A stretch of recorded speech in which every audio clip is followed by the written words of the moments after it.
calling CQ with that mobile line. Eric's got his 891 and 8 test tight. He's chasing them parks from morning to night. We're calling CQ, come join the ride. From salty shores to mountain and highs. A Molly crew with wire and drive, tossing antennas and trees to feel alive. Once a month we light up the stream. It's Northeast Ham Radio, living the dream. Oh, living the dream.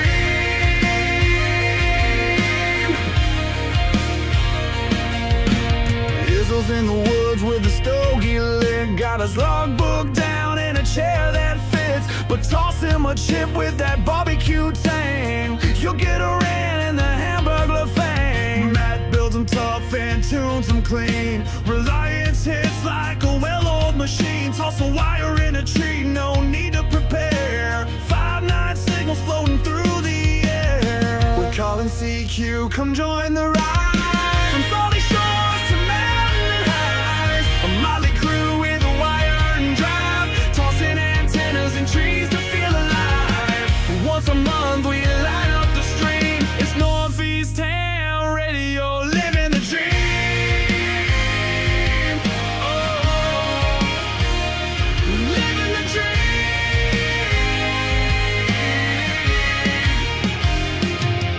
Salty walks got tales from the ocean tide, with the sailor's grin and that coastal pride. He wrote the book on waves and wire, a Rhode Island soul with a northern fire. If he's broke, Rob's the guy to call. He'll tear it down and rebuild it all with a scope, a smile, and zero fear. He's the reason half our rigs still cheer. The route rolls deep with a pack and a plan. Sky above, ground below, mic in hand. From jump zones to parks, he's living it loud. Still grumpy as hell, but making us proud. We ain't perfect and that's just fine. We miss a few calls and forget the time. It's happy hour when we go live. Mics get hot and so do the vibes. So if we slur a bit or lose our roles, just blame the beer in our RF souls.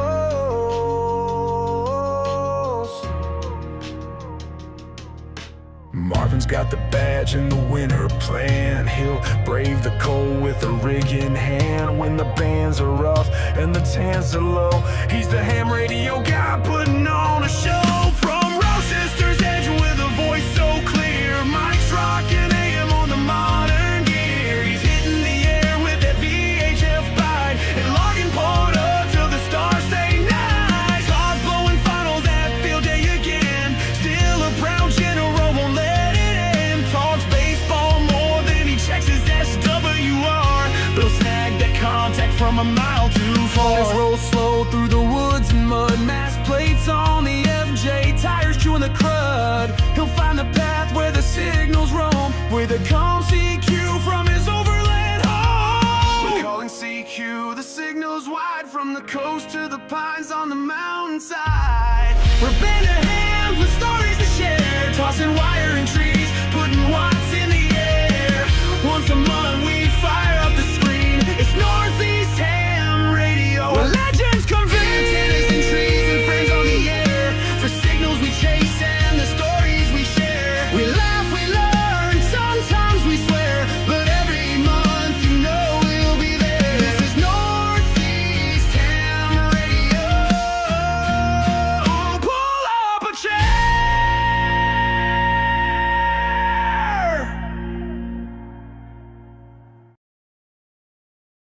Did he really put cones around the Subaru? Better be safe than I sorry. did. Practice Why? safe coda. So people Why? won't run over. People won't run over your Yeah, feet. because people be peopling, right? That's what my wife and I like to say. I don't care like what color your radials or your coax are. People will find a way to just like walk through it, ride over it with their bikes, and they'll give you the look like. Yeah, I know. Did you not see the cones and like the yellow wire or what? But people No, but I like to man. scare them. I said, I'll tell them you're lucky because that's 240 volts going through that goes over to 11 Wow. kW that will fry you like a piece of bacon. And sometimes the expression on their faces is priceless. As they dial 911 and can you evict this Yeah, guy from the park park? ranger, there's a crazy guy. Playing in with a high voltage? yeah. No. I've done that a few times. It's funny. And they never come back. That's what I like. That's right. That's Yes, right. Bob. Izzo is always out ice fishing. Izzo, Right. driving people from parks since No. 2022. No, I am a good ambassador, but don't be destructive with my stuff. Don't Aren't be ambassadors cigars? disrespectful. Yes. Isn't there like a cigar named like an ambassador or something? Yes. There is. Is there? Is there? That was a funny comment, though, that Mike You looked put like a Mormon on ambassadors the in your mouth? weekends. That what? All he needs is the little white name tag, the white and black name tag. He does. Somebody got to do a meme of that, please. Nice. Put a little name tag on his chest. All right. God. So Can I God- talk to you about your God- Lord and Savior, Jesus Christ? Yes, God, Yes, Apostle Paul, go ahead. God sent me to POTA. Preach the Reliance gospel, please. He's the POTA preacher. Speaking of Reliance, where's Matt at? He bowed out. You missed the message? He had No, yeah. a conflict. Oh, okay. Good to know you pay attention. Dude, it Said was he's- raining said so he's not hard gonna the be other home night, till I 10 was p.m. soaking wet. Yeah. Everybody missed that, but I'm going to take a drink. We did. Yes. Sorry. did you see that Hillbilly Ham mentioned he said Live Free channel's not live? Did you notice that? Or did you want to check? Not on it. My channel was not live for like and then I like refreshed and went back in again and then eventually it was showing, but I got nervous a little bit during the intro. So hopefully this is working. I will have to look. This Now is everyone's a- going to be paranoid. Someone Come on. said nice intro. I forget where I saw Yeah. it. That was your That was Time It's live on Live Free and Ham. 64. It's All live. right. Yeah, we're good. Yep. Okay. Good stuff. What's weird? Wait a minute. The original posting, it says it's waiting. So this is Okay. what happened to Rabbit and I the other night. Okay. Even though it says that you click on it and it has a live, the one that everybody was waiting for is not there. Okay. So, That's Torres, weird. You've got 2 people watching on your channel. Grouch has got 4. Liffrey and Ham has 2. Mike's got 12. I've got 6. And Shannon's got 3. Yeah, it says Rabbit. 5 waiting So- for Live Free and Ham though. I've got 0. I don't see anything. Here, let me share it with you. Hold on. What a bunch of amateurs we Why are. don't you Look, We are, man. just refresh your screen? look. Yeah.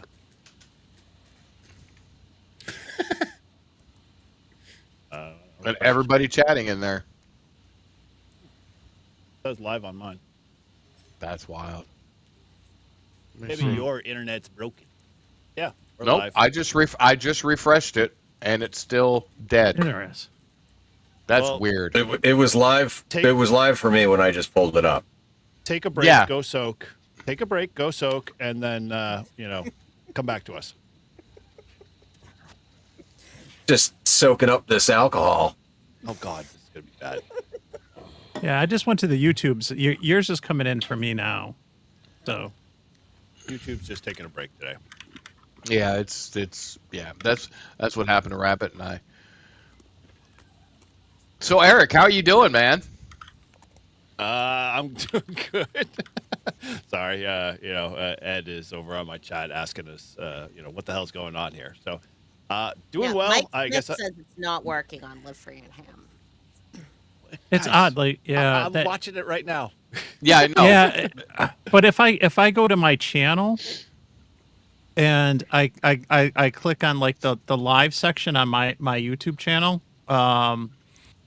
like I see where I'm live, but I also see another thumbnail that says 6 are waiting. So Yeah, And- that's what happened to us Yeah. the other night, yeah, It, and like, I don't know duplicated why. it? Weird. all right. I don't Hold know. on. Yeah, I'm gonna let the folks So- know in there. If you're Yeah. watching on a channel that is not working, then you might just need to switch to a different video because it probably started a new stream and post. Which is weird. So, yeah. So tell the people that are watching or waiting that they need to come over here. Well, they might be watching on multiple channels. We do have some people that try to support us across multiple channels and platforms. Okay. People like Mike Smith. So- As you can Well, tell, if you had to pick Well, one, thanks for channel, being on my channel. Yeah, what thanks for channel being should on my I channel. watch? But what channel should I watch the chat on? Because now I'm all confused. Watch it I'm on an my old channel. man. Pay Izzo, attention to watch this it. one. Izzo, watch it on my channel. I have 3 different chats open right now, and clearly I could have more. But I have Grouch, I have Live Free and Ham, and I have mine. I don't know. Aren't where you I'm at. special tonight? Wow, Eric gets the God, your there's partner Grouch. gets. No, I can manage my own. Thank you. I don't need her to do everything for me. God bless your Grouch your over there. bandwidth. I have my UK contingency coming in strong because Mike 8 Kilo Hotel Charlie just popped up in my Listen, Shannon's not on my payroll. She's on yours, Eric. Yeah. We got payroll. I didn't know I was Don't tell her. supposed to get. Don't I tell didn't know her. I was supposed to get paid. I didn't For know I this. was supposed to get paid either. Well, we're getting a check at the end of tonight, just like how when a band plays, like in a bar. Exactly. After you finish soaking your nails, my friend. Yeah, Palm Olive. you'll get like a, 20 cents maybe. And a beer. Yeah, I'm gonna be lit by tonight. Yeah, it's gonna be fun. Emotional damage. Yes, man. All right. Well, should we do something or just continue to troubleshoot? No, we're done troubleshooting. They'll figure it out. Yep. There's plenty of Somebody them. will figure it out. So Everybody Eric, how's hop your over to ham the radio Livestream. weekend? It's working.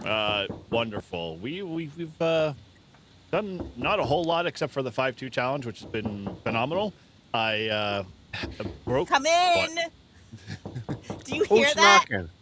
What the hell is that? No, Jehovah's? it's not me. Stop doing stuff under the Jehovah's at table. the door.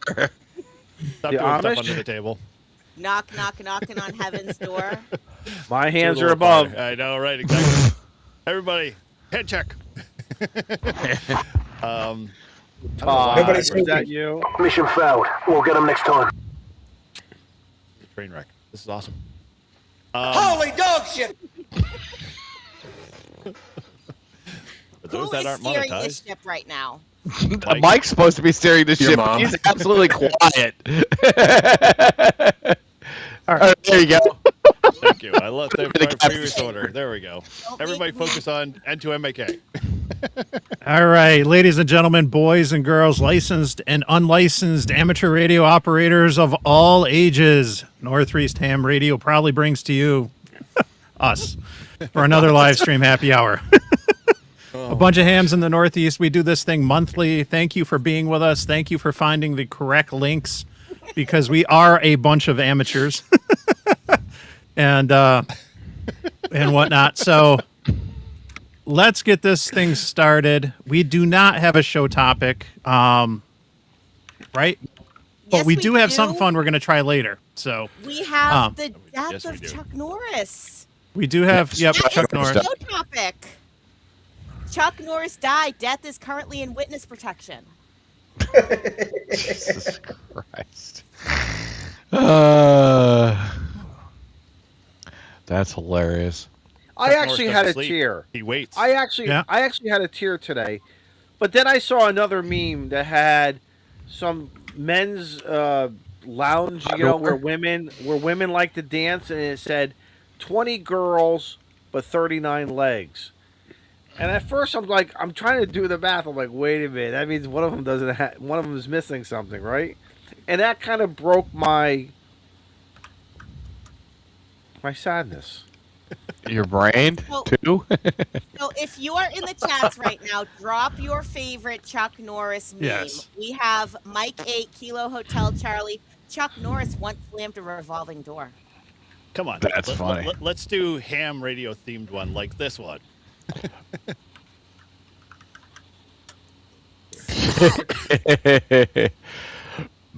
That's what? Only is those club. Only it, yeah.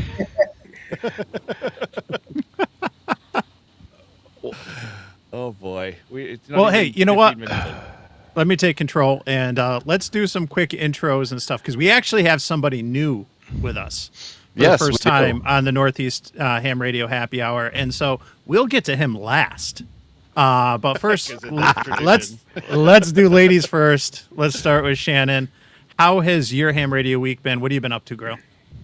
So, I think the last time we had this live stream, it was before International Women's Day, right? It was. So, to sum up the ham radio month, I guess, right, since our last meeting. Yeah.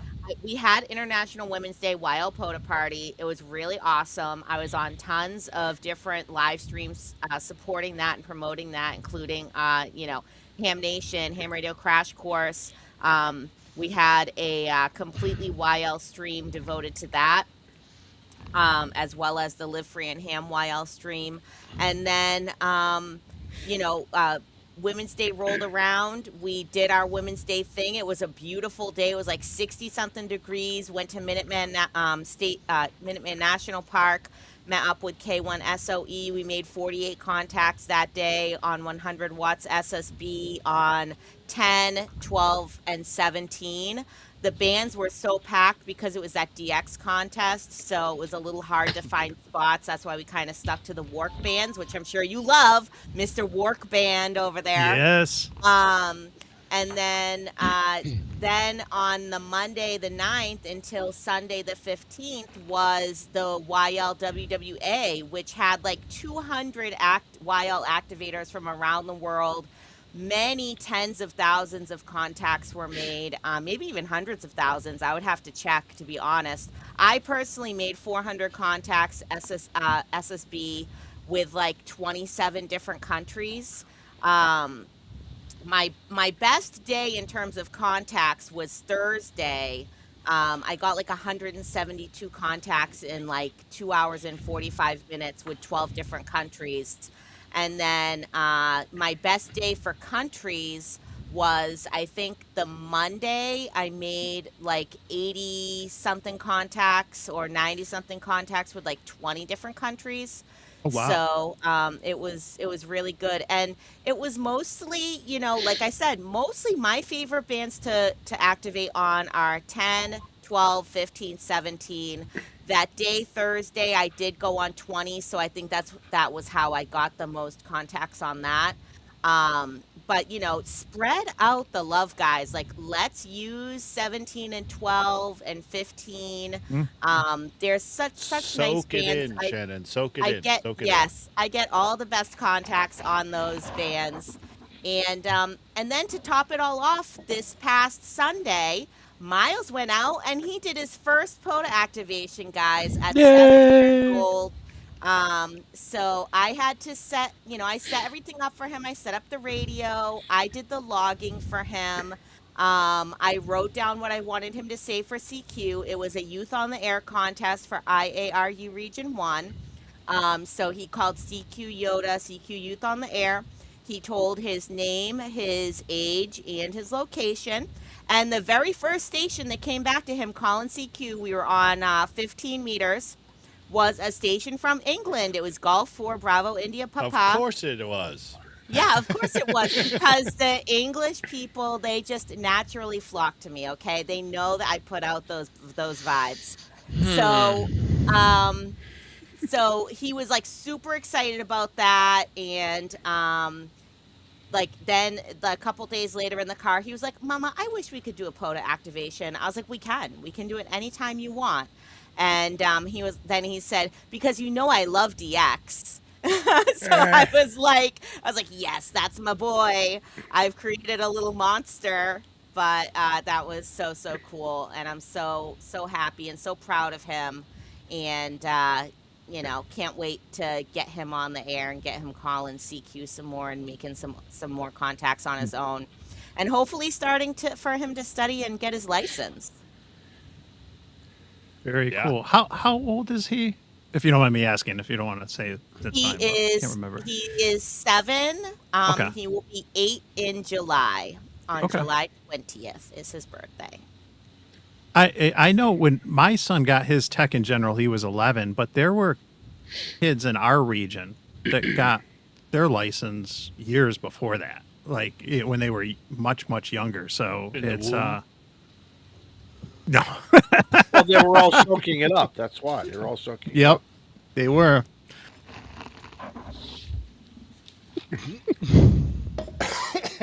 All right. So how about you, Grouch? What's your month been like? Well, you know what? I drove from Florida to Texas. I did a whole bunch of 5.2 Colin on that drive. I've been here for 2 weeks now. Had some absolutely crazy weather, like ridiculous winds. some beyond cold days. We had a freeze warning the other day. But I got to go to Claiborne State Park and do a little Parks on the Air with Prep Ham Paul. That was a ton of fun. And currently the RV is like in various states of disrepair. My couch is outside. My table is outside. Where it should be. The whole kitchen is just basically torn apart. Is the camper up on blocks? But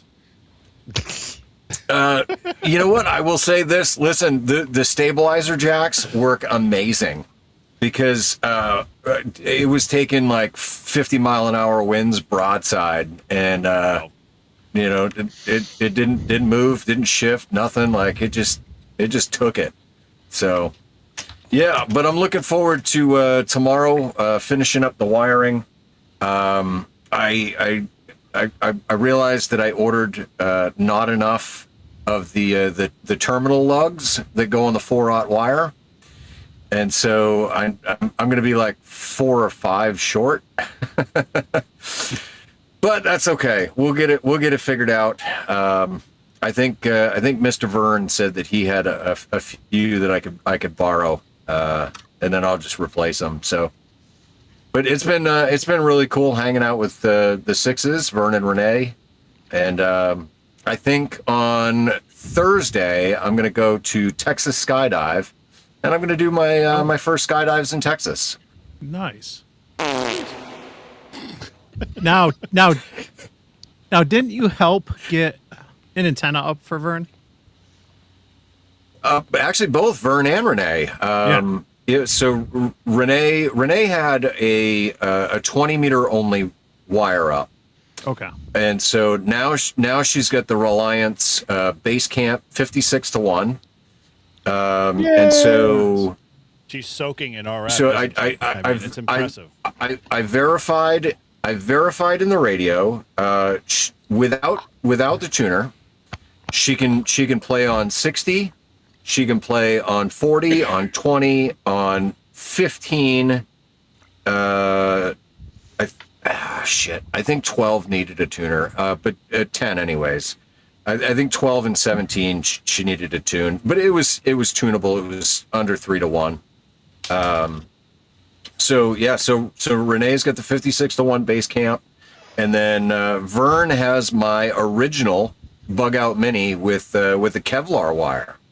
Ooh, fancy. And you know, listen, I had no idea, but freaking like they both have, you know, little tilt over towers. You know, I'd say it's 50, 60 feet, something like that. And the marking in the concrete was November of 23. That's when those towers were put up. And Vern hasn't had an antenna up the entire time. Wow. Oh, wow. Wow, that's a sin. Yeah. So, yes. Sin, Well, now he's sin. got the Reliance Bug Out Mini up there. And the way that it worked out is it's a perfect horizontal from the tower to a treetop across the other side of the driveway. You gotta love it when it works out like that. Yes. Oh, dude, it's shot. beautiful. Love when a plan It's comes together. beautiful. Yep, just nice and flat, horizontal wire going from the top of the tower to the top of the tree. Has anyone known a difference between using the Reliance as a sloper versus a horizontal? Because I haven't tried it yet. I've always been sloper. It works You will phenomenal s- in every configuration you could put it in. Yes. But is there a noticeable difference? Has anyone noticed? Yes. Based on Yeah. band conditions for that day. Yeah. So if you're horizontal versus NVIS, let me get my hands right, at a slope, you get more NVIS this way than this way. And you notice I didn't do the other thing. Yeah, there you go. I prefer either an inverted V or an L. Because I have run it as an inverted V. With Yeah, just, inverted V works phenomenal. Just No, with Shannon. what I inverted think V. the inverted V. You said an L. I He know, also but said no, an The L. L, but I've done the V. I like doing the V, and I'll tell you, Now, You like doing the I V? will tell you. like doing the V. I bet you do. I like doing the V, and I'll tell you why. I think the V. I am not a scientist. I'm not Doc Brown. I'm just Joe Ham here. I think the inverted V is the best configuration for a lot of these antennas that I've done. I'm not going to mention the other antenna names, but I've done them all in inverted Vs versus Now, sloper. Izzo. Yeah. do you bring a compass with you? No, I don't get into whether it's 90, 80, 150, 120. I don't care. Yeah, because I was going to say, no. when you're doing Okay. the V, do you have the legs at 90 degrees when you do the V? Or Listen, you know what it is? I look Well, at no, it. no, no, no, no, no. As long as it's not what I'm, cockeyed. what I'm talking As about. long as one leg is not up in the air and one leg is down here. No. Listen to he's me. talking Listen about to me. Right? directionality. I work, Grouch. It is very directional, and so you want to make sure that you are pointed in an orientation because it's going to go broadside to your V. It's very directional. Like, I mean, you can put it up and you can hear nothing. You can set it up again in a 20 to 30 degree difference, and the whole world comes alive. So maybe It I is got directional. lucky. So maybe I got lucky. However I did it, the world came alive. And I've done it 5 or 6 times. Yeah, I always have a compass in my POTA bag because it does make a difference, the orientation. I'm going to remember that. Thank you. I will remember You that. know where else you can get a compass? in one of your In your prison pocket? paper logging in your paper logging.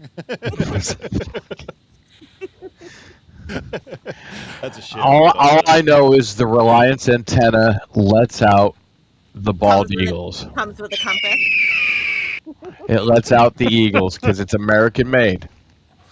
the national antenna of the Northeast. Yes. I like that. So does a dipole what? A dipole is directional? Is that what you're trying to say? They're all antennas A are little. directional. No, vertical. Yes. All directional, mother. aren't they? You can make an you can make a vertical directional. Yeah, depending on your radial field. Yep.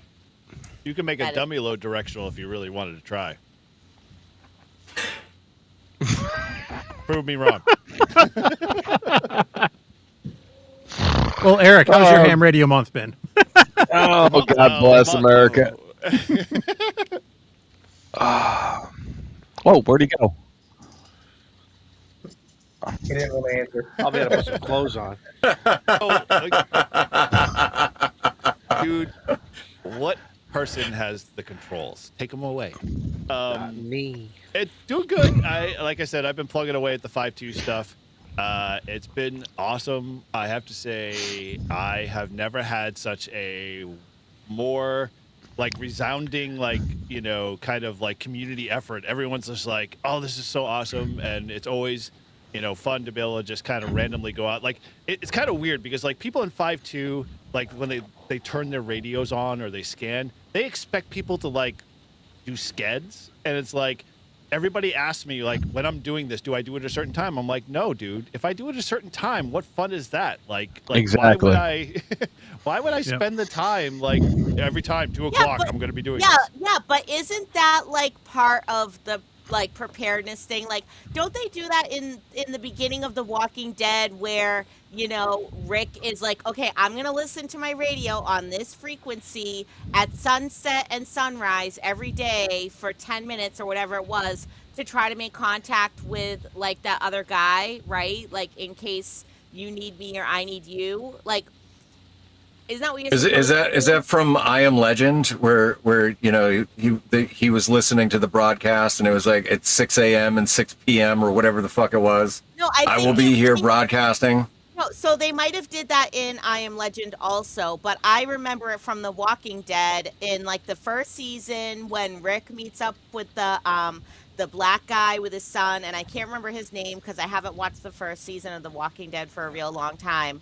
But, I think they say something like, listen to your radio on this frequency at these times every day for 10 minutes. And, if I need you, then I'll call you then or whatever. And, so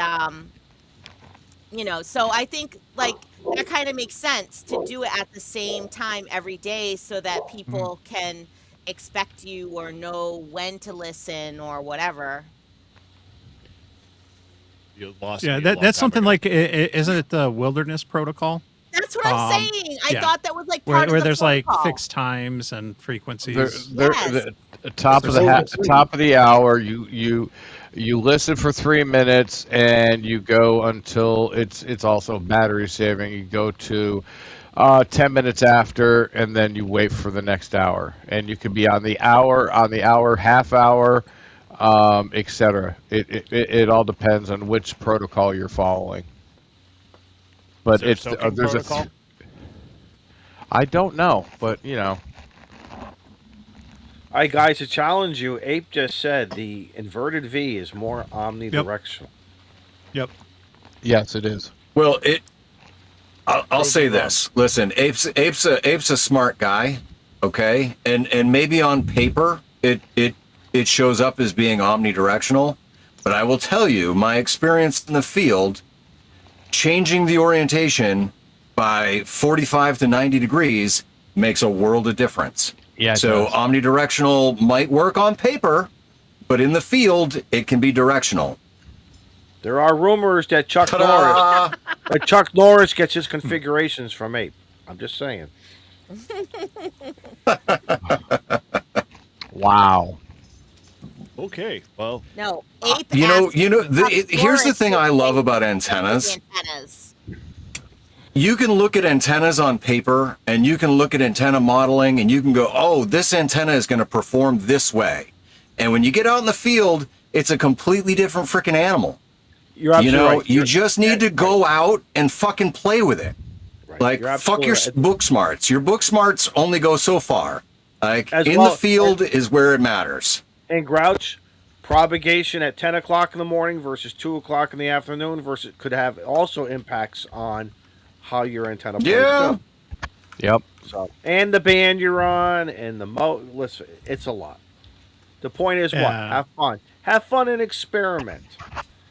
Yeah. Well, Yes. the thing I would add that complicates it is when you're dealing with a multi-band antenna, like an NFED half wave, you're going to get different radiation patterns on different bands. So if you're using it on the primary band, like 40 meters, if it's a 40 meter NFED, you're going to get a radiation pattern that's one thing. But versus once you start getting on, beyond 20 and onto 10 or 15, you're going to get a lot of different lobes. And so it's going to get out much differently, not just based on how you configure it, but based on the bands too. And it'd be the same way too if you're doing like a random wire as well. You're going to get different radiation patterns for different bands if it's a multi-banded thing. So Oh, Eric, back did to we me. do you? Did you get? Did we get a No. chance to? No. Go ahead, Eric. Go. Long story short, 5.2 has been a blast. I've been having some fun with it. There's been a lot of great conversation and Just been soaking it all up. Yeah. Sorry. Yes. And with that, I actually finally had my one day that I did not actually make a contact whatsoever. My radio was plugged in, the antenna was connected. But all in all, we recovered pretty quickly, and so I've been having fun with it. So outside of that, haven't had a chance to get my Tookus out the door to go do a POTA. So my apologies for all those that are expecting me to be on the air when I say I'm going to be. But long story short, outside of that, not much else. So, enough about me. We're going to go to, towards Izzo. here. He decided. Don, what's your month been like? Did a twofer, not twofer. I did 2 parks yesterday. I call it the lazy man. I didn't feel like putting up a wire. I just used the ATAS and I just slapped it on top of the roof of the truck. And I had fun on all the bands, and 10 was 10. Nobody was doing anything on 10 yesterday, so I pretty much sat on 20 and 17, I think, but a lot of 20. Worked Scotland. I like working DX, and that was a park to park. That was fun. I really. Oh, you got a park to park with Scotland? Yeah. Nice. That was cool. So are you no longer Eeyore? Are you a happy guy now that you I left played a the little message. POTA? I left a message. Yes, I left You it. did. I called a It was friend. a little bit more upbeat, I have to say. Hi, it's Don. I'm in the bathroom again. Actually, when It snowed. actually when I called, you know how at work timing is everything, because they were calling me on a different radio, so I had to quickly hang up. So it was kind of a priority stuff. I had to quickly just dump you guys, but no, man, everything, all the snow melted in the backyard finally. Matter of fact, it just started raining out. I could hear the rain hitting the tarp. But just want to kind of think of what do I want to do this year, if I want to do something different this year with POTA, or how I do my POTA. Like Thursday, I went to a park that I haven't been to. I mean, I have a kilo in it, but I haven't been there in 3 or 4 years. Oh, wow. So it was just kind of nice just to go back and just say, hey, I'm here. Is that park close to you, though? Or Oh, yeah, 5 minutes away. Okay. Yeah. Okay. 5 minutes away. The other park was 5 minutes away. So, I didn't push it hard. I just started chasing everybody. That's the fun part about it. Just starting to chase everybody. Next thing you know, you got 12-15 in the log, and now you could really do whatever you want to do. So, but that's me. I'm just, in this transitional stage here as we come into meteorological. Is that the right word? No, I'm saying. Is it raining where you're at, Izzo? I was just Yeah. gonna Yeah, say, I hear rain. somebody's It's scream rain. because I hear It's coming rain off right the now. tent, isn't it? Yeah. Well, there's a tarp over the tent. Let me. Okay. All right. This is like, Oh, no I- problem. No, I can mute. I think I can mute my No, my you're good. mic. You're good. mute the rain. It's very, Yes, there is a rain button. There's a mute rain button on It's there. very relaxing. It's very relaxing. I can soak while I'm doing and listening to what you're talking about. I feel like I need to go get that, dust off the Pure Mood CD from the 90s. And Yeah, exactly. Yes, it's like I put on a white noise ambient thing on Amazon Music. Like, I know. rain, Get a little Enya going. yes. Yeah, exactly. So, our local Goodwill, I Let found me 2 crack up my lava. pan flute. Hold on a sec. Yeah, I found 2 lava lights. Oh And I was gonna prop them up so they would be in the background, and now they don't work. I don't know. Oh, They worked jeez. in the store. They worked in the What do you store. So mean? You have to leave them on for like hours before they heat up enough, especially if they're cold. no, it was a battery operated lava light. That was your Probably first wasn't. problem. Well, then it's not a real Battery lava lamp. operated? Listen, I have a lava lamp that I got from Spencer Gifts way back Yeah. in, I don't know, the year Back in the day, 2000 yes. something. 1972. That Yeah. that Warning. was like my second job ever was working at Spencer Gifts when I was like 16 years old, Oh, and God.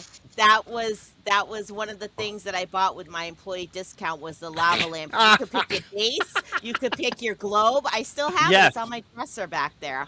So Spencer's was in so many malls. Remember that? I There were love malls, Spencer's. and you can find anything that you needed. Go to Spencer's.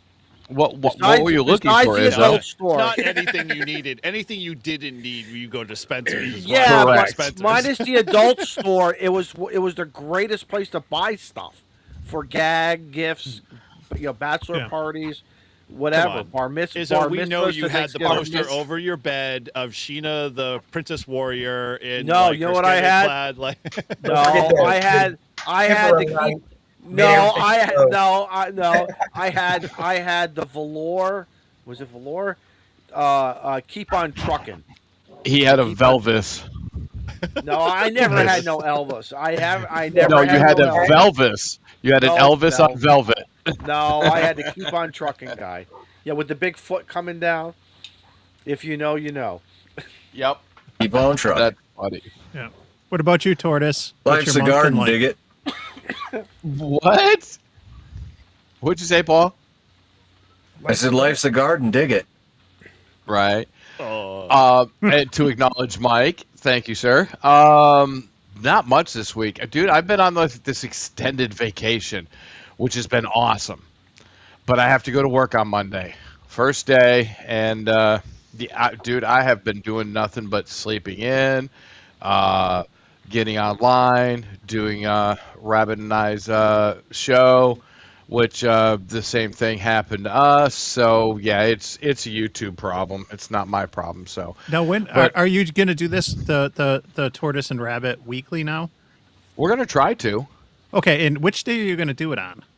Because I think you did it different this week than last week. Yeah, we did because we did it on Monday and we banged against Nuggets. So you banged it's- your nuggets? What? yes, banged my Nuggets. Jeem and Did you Tio. sit on them? Like, how, Oh, that hurts. Don't say that. I think we Ow. talked about that on a previous episode. Yeah, we did. You got to watch Go those back to park the benches, boy. Anyways, but yeah, it's kind of hard to find a time that we're not banging up against somebody. So Really? I mean, I'm literally going to That's start what he writing said. down the schedules. Shut up, Shannon. We're just gonna like sit down. I'm gonna sit down and start doing the schedule. We got to come up with a time, and then this young man here, that way at the end there, he said, "I thought we were supposed to start at 7." I'm like, "No, dude, or 8." I said, "No, dude, we were supposed to start at 7." He goes, "No, but we said 8." I said, "No, you said 8. I said 7." So yeah, KSA, JD, we've already answered that. It's always the hare before the tortoise. It's just the yes. It depends on who stumbles across the finish line. But Paul did an awesome song for us. Thank you, Paul. I appreciate it. You are very welcome. I I just, I want the royalties. That's all. I was gonna say right. shit. So there you go. You got royalties anyways. You published it on your channel, so I don't want to hear nothing about that. Okay. Well, so here's the reason why I do that, because I put in the description of all my videos, right, that the music is mine, and so if anybody uses it, right, it's free to use, but you got to tag me. Right. So Okay. So that helps. So I mean, I sat 2 hours trying to build a story to go picture-wise with it, and I think I did all right. I don't know. Did it Turned out great. Did it turn out good? Thank you. Yeah. At least I have somebody. I thought I thought you did a great job, but you should have not put Eric in it. Thanks. Ow! Damn. It's the tortoise and hare, not the tortoise and hare and N1JUR. Well, I mean, I put. He's just It was jealous. just to build a story. I put Mike in there. he still hasn't responded to my message. Hey, can I borrow this picture? So I guess beg for forgiveness, ask for permission. Exactly, Bricker House. Poor Eric is right. Yeah. Poor Eric. I've given Todd enough shit. I got to give Eric some shit too. No, you. What I want to do is I want to get his little dude holding the sign, and I want to change the sign. Why do you want a picture of this little dude? No, not that one. Not that one. God bless. All right, who did we miss? Shannon? No, we got Shannon, right? No, we got to go to Todd. Todd's we in the gotta go to house. Todd's quiet. Yeah. We're in for So it. He's a church mouse. 5-2 first week was awesome. Second week, no one's out there for me. I hear that. It's raining again. It'll put me to sleep. So that's all that's all my ham radio I've done. It's been kind of quiet. Been on the repeater a little bit. No, I haven't taken my test yet. I bet you Shannon's son. What's the over under that Shannon's son gets his extra before me? That's what I was thinking. 100% he does. 20 to 1 odds, maybe. And he'll test all 3 tests and pass all 3. Yeah, I'm sure. I'd say 49 to 1. Oh, 49 to 1. Wow. Jeez. 64. That's funny. Oh boy. One. Wow. I'll take all the bets and then I'll pass it. And you guys will be broke. Am radio antenna. When Grouch and I did the POTA, and we used the Reliance, and it was the 56 to 1 that we used. 56. And I think when he was going to go walk across the log before he busted his ankle, he's like, what are the odds? And I'm like, 56 to 1. And boom. Yep. Mm-hmm. Yep. We know how that ended. Yeah. So we have somebody new joining us for the first time. Please Rabbit. state your name, call Rabbit. sign for the Yes. record. Yes. We've Name, social we've security number, date of expanded- birth, mother's maiden name. Listen, have you We've guys expanded ever been... the New England area Yeah. to include Pennsylvania. No, it's that's the not Pennsylvania, Northeast area, Maryland. dude. This is We're North- encompassing Northeast. Mid-Atlantic. New Northeast. England.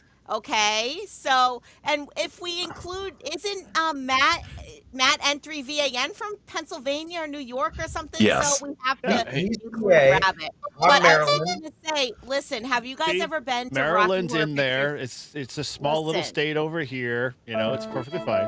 I don't include Maryland. Okay, Maryland is a part of the South. What are you guys Hey, talking whoa, about? whoa, whoa, whoa. Maryland is not part of the Below South. the Mason South. Where are Dixon. you from, girlfriend?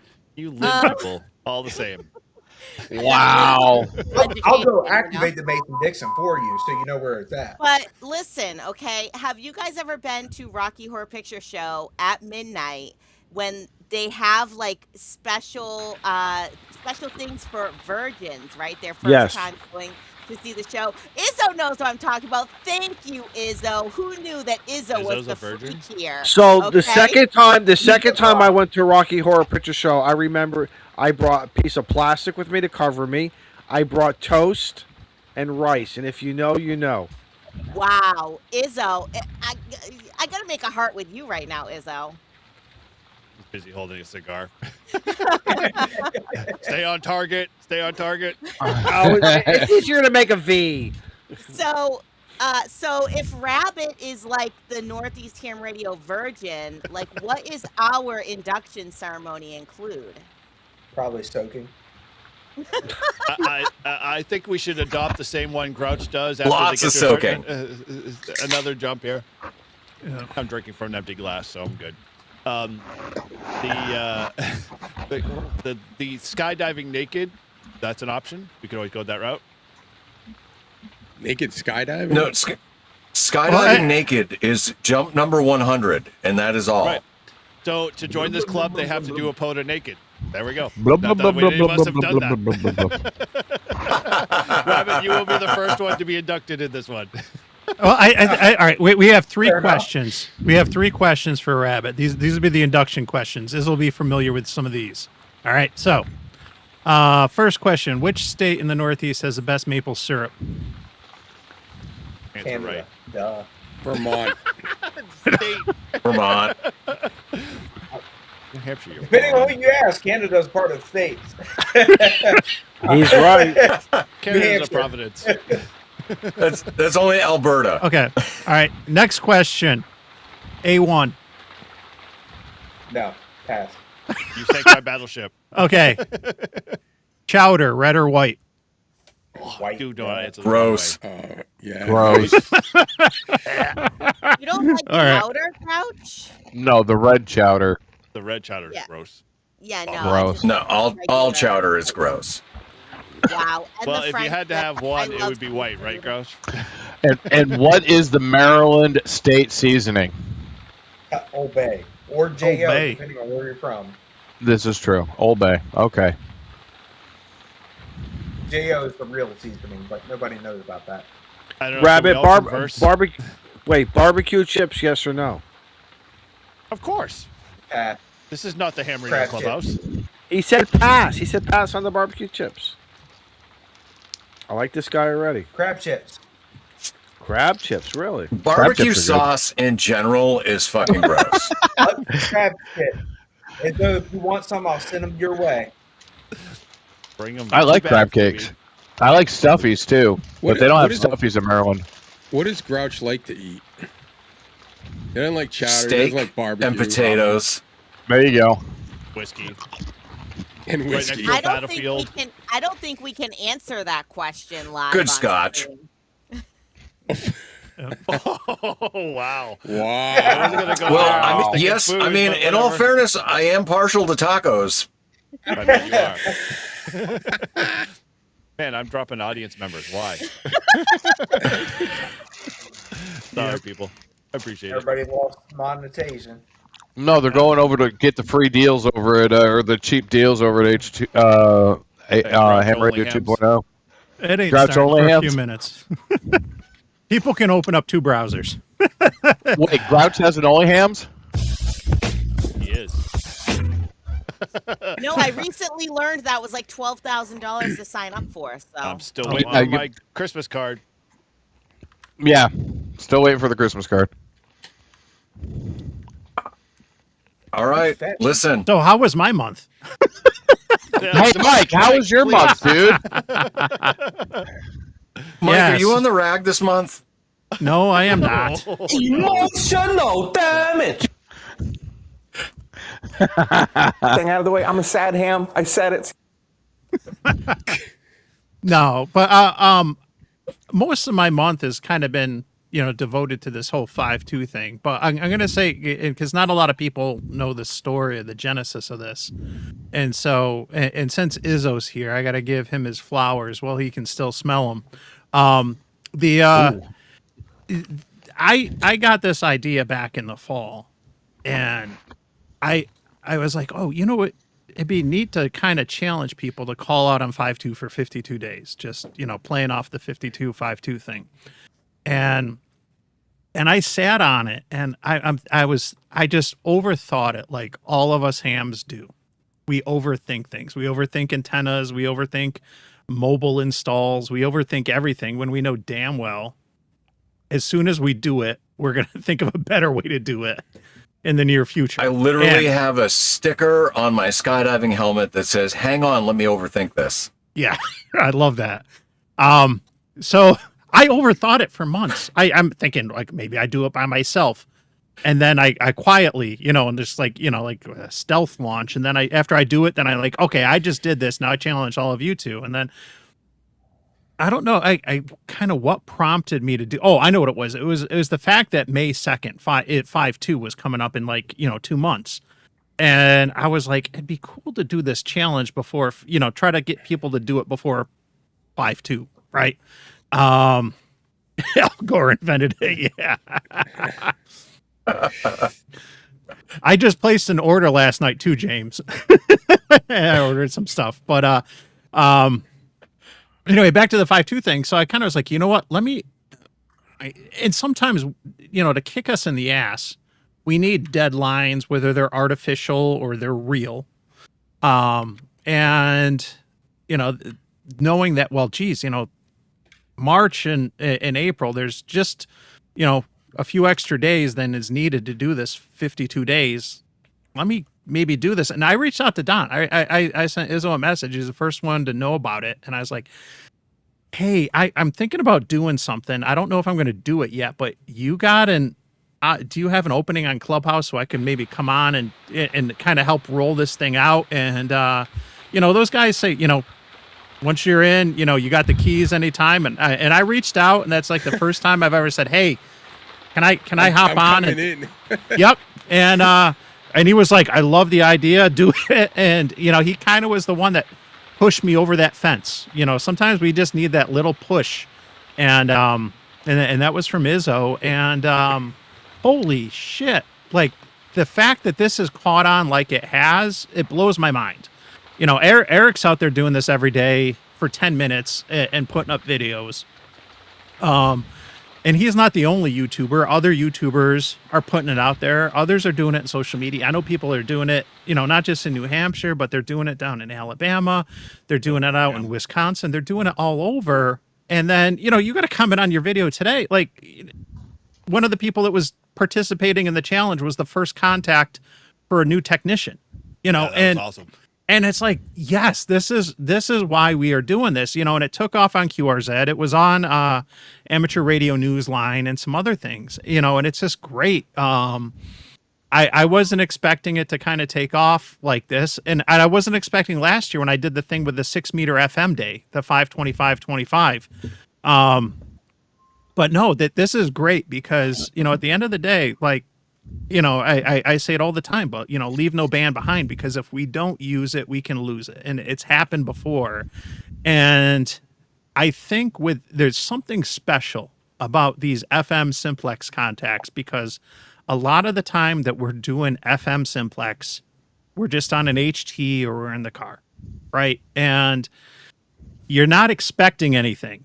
And I've called Eric out on this before. Like, you watch his videos, when he gets one, like, you can see like that smile and that smirk. Sorry. And all of us get that when we call out on 5.2, you're not expecting anything right away. And when you get that person coming back, like when I was out for a walk with an HT last week, and I got a college student at RIT that came back to me.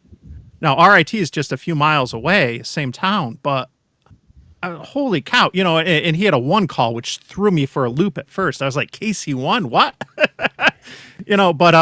But no, that's kind of what makes this fun is, and that's a neat thing about simplex, especially, VHF, FM simplex is like, there's this unexpected element to it. You're not always expecting people to be there, because we hear all the horror stories about it's dead. 2 meters is dead, or no one's on 5.2 or anything. And that's what I would like to change. I'd like to make it so that it's what I experienced a week or so ago. I went out to the car, started the car up, and there was already people rag chewing on 5.2. I was like, holy, this is awesome. Like, and it's only been like that one day this month, but still, like, that made my day, getting in the car to head into work, and people are already talking and having a simplex QSO on 5.2. Like, that's awesome. So a lot of my month has kind of been devoted to this. I've done a lot of shorts that were unplanned, just because I want to share kind of my experience, some of the good, the bad, some of the tips with this and stuff. But like, I'm just very humbled by how many people, in the chat and on YouTube, and just, my local ham fam and everything have kind of taken to this and are doing it. So awesome. And so thank you, Izzo, too, for being the little nudge to get me off the fence. At least he didn't push off a cliff. No, the thing is, Mike, Humpty Dumpty him. If it was this summer or the summer before, but I was leaving Canterbury Lake Park. I think it was a Friday night, because we were there to watch the fireworks, so it was late. It was, probably like 10:30 at night, something like that.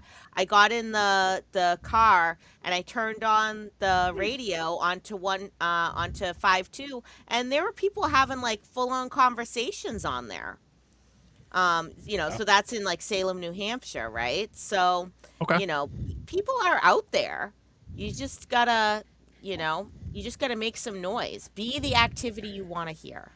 A lot of us listen. Oh, God. And we have the B band on 5.2 or whatever, but you got to call out, because Yeah. we can all listen to nothing, but what fun is that? Like, make some noise, like you said. Funny you said that, because like I had one conversation with the ham while I was on the radio on a separate occasion that I didn't record, and it was the same similar thing. Oh, I have the scanner on all the time. It's listening to 5.2 and all of my other repeaters that I listen to, but I never hear anything. And I'm like, dude, because you're scanning. You're literally like, you go over 5.2, you miss the conversation that someone maybe threw out like a CQ or something like that. I'm like, put it on 5.2 and just let it sit there. And so I've actually gotten a few hams that have been like, yeah, I've got a dedicated radio now and it's sitting on 5.2 all the time. And I hear you. That's awesome. That's what I did as soon as. All right, so listen, I don't want to toot my own horn like Eric and Shannon. I want to give Mike some props, okay? Because Mike, let me tell you that on my drive, there was more than once that just because I was calling CQ on 5.2 for you, that it sparked conversations and people as I was leaving the reception area. There was other people chiming in and starting conversations. So, dude, what you're doing is fantastic, because we all need to just make some goddamn noise on 5.2, because there's so many people listening that once they hear some noise, then they start chiming in, and next thing you know, multiple conversations have started because of what you're doing. Yep. And a lot of noise. Like, I'm just soaking it all in. I did I got on and I heard two guys talking on 5.2. I could only hear one, but obviously he was talking to someone. So I just threw my call sign out there, and the stronger, he came back to me and he asked if I could hear, and I said no, but I was able to talk to the guy I couldn't hear through him by the relay, which is kind of like what ham radio is kind of could be used for, and like people forget, when they just get on the repeaters and everyone's on it. So it was pretty cool, and I've been spreading the word, and everyone, like you said, is shot like that. They're listening and they're like, "Oh, it's great to hear someone on 5.2." I'm like, I'm on it every day. There's one of the things I've said. I touched on the fact that you might be the first QSO for a new technician, right? And that's a fact. It's already happened. I've gotten an email from somebody about this. Eric got a comment on his last video. To the same, like, that is going to happen, right? But whether you're a technician or you're an extra, you're going to learn a little bit more about propagation or what your station can do. I look at my commute totally different now, because having simplex QSOs in the car on the way to and from work, like as I'm going up and down the hills and on the highway, like I know where I can get out better and where I can't. And I was leaving Walmart over the weekend. So that kid at RIT that I had the QSO with, when I'm walking around with my HT, he was talking about, I'm thinking about going out for a POTA later. And sure enough, my son and I leave Walmart. We get in the car. I turn the car on. He's talking to somebody from the park on 5.2 at the end of his activation. And I'm on my way. I'm waiting for a break to get in there. And instead of driving home, I drove like up on a hill where I knew from my past experience I could get, out much better. And, I got in the log right before he went QRT and stuff. But you're going to learn about your station. And maybe some people are going to think like, oh, geez, the having the bow fang and the mag mount in the car just isn't cutting it. I want to go for like a full-fledged, 50-watt mobile install. Or maybe they're going to think about like, oh, geez, I should probably put a better antenna up at my QTH or something. And maybe I'm going to, try to get like a J-pole up higher or something. There's something to be learned, from this exercise for everybody, regardless of your experience level or your license.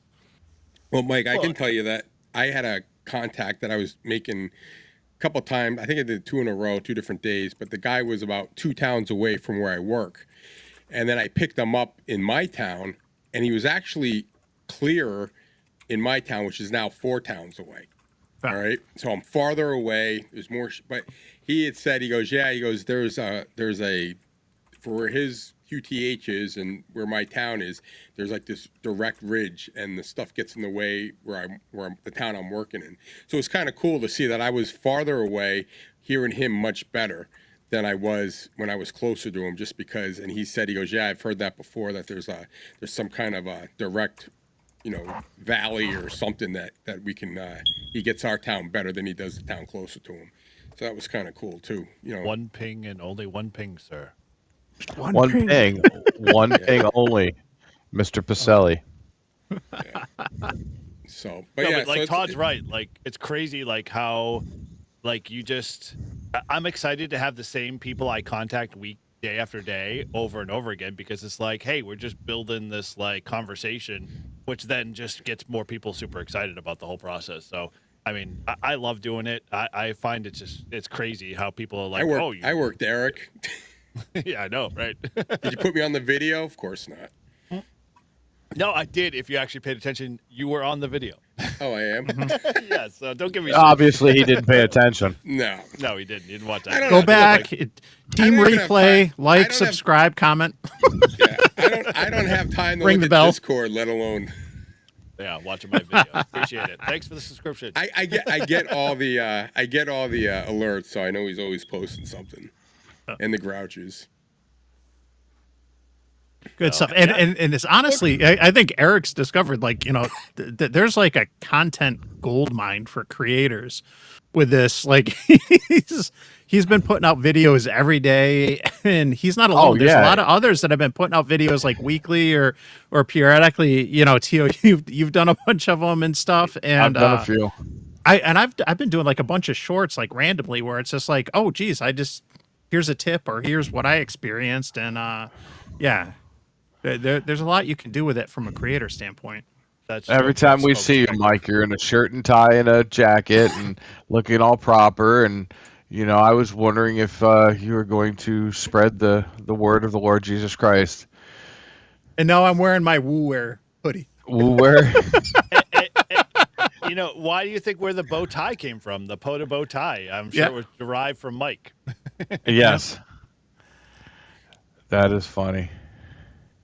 No, good stuff. Well, I appreciate everyone for participating in it that's doing it. Whether you're in the chat or on the stream now, or you catch it on Team Replay. The more activity we get, the better. And I'm sure there's going to be, I haven't used this term yet, but I'll use it now. Like, there's going to probably be some 5-2 fatigue kicking in later on, like where people are like, oh my gosh, I'm still doing this, right? Yeah. But 52 days is a lot, but it is. But they're doing. I didn't know about it until people pointed out. Like the 145 alive or whatever they're doing in the UK. They're doing that for 50 days because it's like 145.50, and they're doing it for 50 days. So we can do it for 52. We can get those extra 2 days in. Oh yeah, I know, right? Exactly. So when are you doing 446? You can do any of them, dude. You don't have to just do. No, Make 1.25 meters great again. Yeah. No. Well, one of the fun gear. 70 days for 70 centimeters. Yeah. One of the things that somebody commented on QRZ, and I got some feedback on it. I've seen this recently too down in Georgia. But somebody in New York City mentioned it down in Brooklyn or so, that they were trying to coordinate periodically like a simplex Saturday, where they were trying to do FM simplex on 10, 6, 2, 1, 125. 70 centimeters and stuff just on Saturdays for a couple hours or something, and encourage that activity. I've seen some folks down in Georgia doing, or not Georgia, I think it's Tennessee, doing a simplex Saturday thing too. But we have a simplex net on Tuesdays in the DMV. Yeah, and we have simplex nets in my hometown for 2 and 6, but they're sideband. And sideband on VHF is there's not a lot of gear that does it. You can get a 705 like I have, or a 9700 Alpha. But yep, and that's another good one. But there aren't not as many radios do it. 6 meters, yes, but not 2. And I think the FM stuff, especially like again, new technicians, new hams, we all have mobiles that'll do 2 meter FM. Hey Mike, can I throw something in there? Yeah. ICOM 706s. If you have any older 706 Mark IIs or Mark II Gs, There you go. So if you see them at these ham fests, and if you can get them for a great deal and they're working, pick them up. Yep. It's a 7,000s great radio. too. Exactly, 7. You're absolutely right. So don't forget about those radios. Yeah. Anybody have to pee? No, I'm going to have to in a minute. Like, this is Hey, Mike. not helping. There you go. Oh, 7,000. nice. Brand new in the Done. box, one owner, $800. But I've seen them cheaper. I'll give you everything in my Hey, pocket. look, Reliance antenna. nice. Look at that. Nice. Acoustic. Yeah. But I would like to get started some sort of a simplex net on whether it's on 2 meters or 223.5 locally. I think that would be fun, an FM simplex net on 2 or 125. Well, Mike, 446. we got a Yeah, I mean we could do 446. Like it's more suburban where I am, and 446 has its advantages in the city and listening, everything. George. But yeah. But so funny you say that because, like, I mean, I think we said earlier, or it was Rabbit that said it earlier that he was doing the simplex net after his regular net, and it's like one of those things that, like, if you encourage it more, it happens. But if you don't mention anything, people just fluff over it. And so we're kind of doing that with, like, we have a daily net with our club all the time that's been going since COVID, and the bottom line is that every once in a while, like, people will be like, hey, I want to do a 5.2, you know, let's see if we can talk how far we can reach kind of thing after the net. And it's been awesome to hear because, you know, they're just stretching their muscles to, you know, learn how to be able to, you know, work radio better. So it's really cool. Yeah, I've seen a couple YouTube videos which are about 2 meter simplex nets, and there's some different ways to do them. And I think one of the cool ways I've seen it done is, you know, you kind of have your initial net control, and then you have your check-ins, and so you got folks coming in and they're checking in, and then you have those that check in, then you have them call out, and then see who they can get, who maybe the net control can't get. So you're seeing who can hear each other, and you're what you're trying to do is branch out. And I when I first saw that, I'm like, oh, that's a really neat concept to kind of see what you can do. Because and Todd talked about the importance of relays and stuff like that, and it's perfect. I think it's a really good exercise for a number of reasons. Like, not only can you see what your station can do, but it can help with relay and traffic, and everyone learns about propagation in the process. So they do that in HF. They do that in HF with a main net control, and then they have people that they can talk to, and then those people reach out and ask for check-ins, and it goes all the way around. Yeah, exactly. 40 meters, you'll hear that a lot with the E-car guys. Yeah. I'm pretty sure that's how the Ole Miss net works. Okay. I think that's how most HF nets work. Yeah, is that they I think tend so. to have relays. Or at least a couple different net controls in different parts of the country or something where, yeah. Yep, they switch. You know, if it's a real long net like the YL Systems net or whatever, they switch to a different net control at different times. But I ultimately I like to get, for me, something locally I think would be fun on 5.2 or on 125.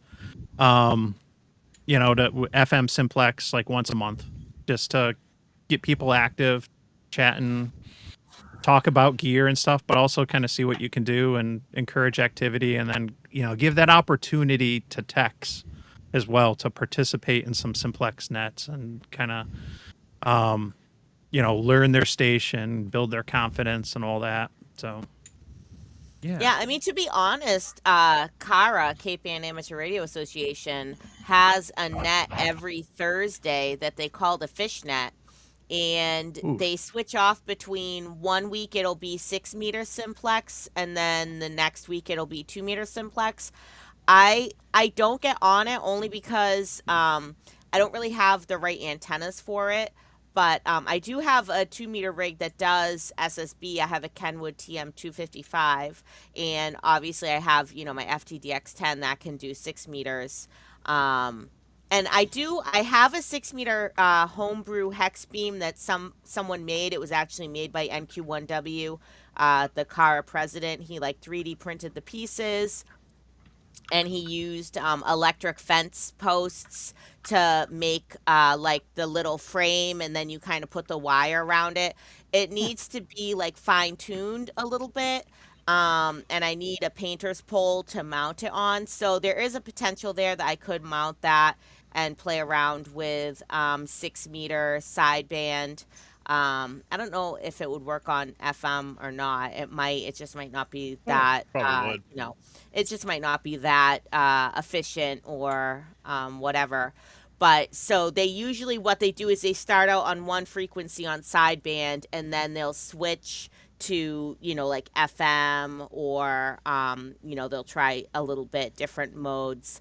So that is good. They're doing some work to see, because of course, like, let's just say in an emergency situation, right, if the repeaters don't have backup power, then we might not be able to rely on the repeaters. So we might only be relying on simplex contacts if there was an emergency situation. We used to teach our members, if the repeater goes down, call on the output.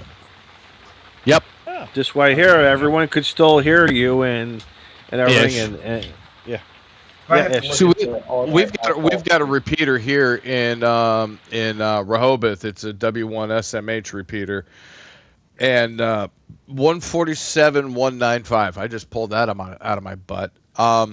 But we have a local frequency that we play on. It's 147.525, and it sounds better direct than it does through the stupid repeater, and the repeater's like less than 2 miles from my house.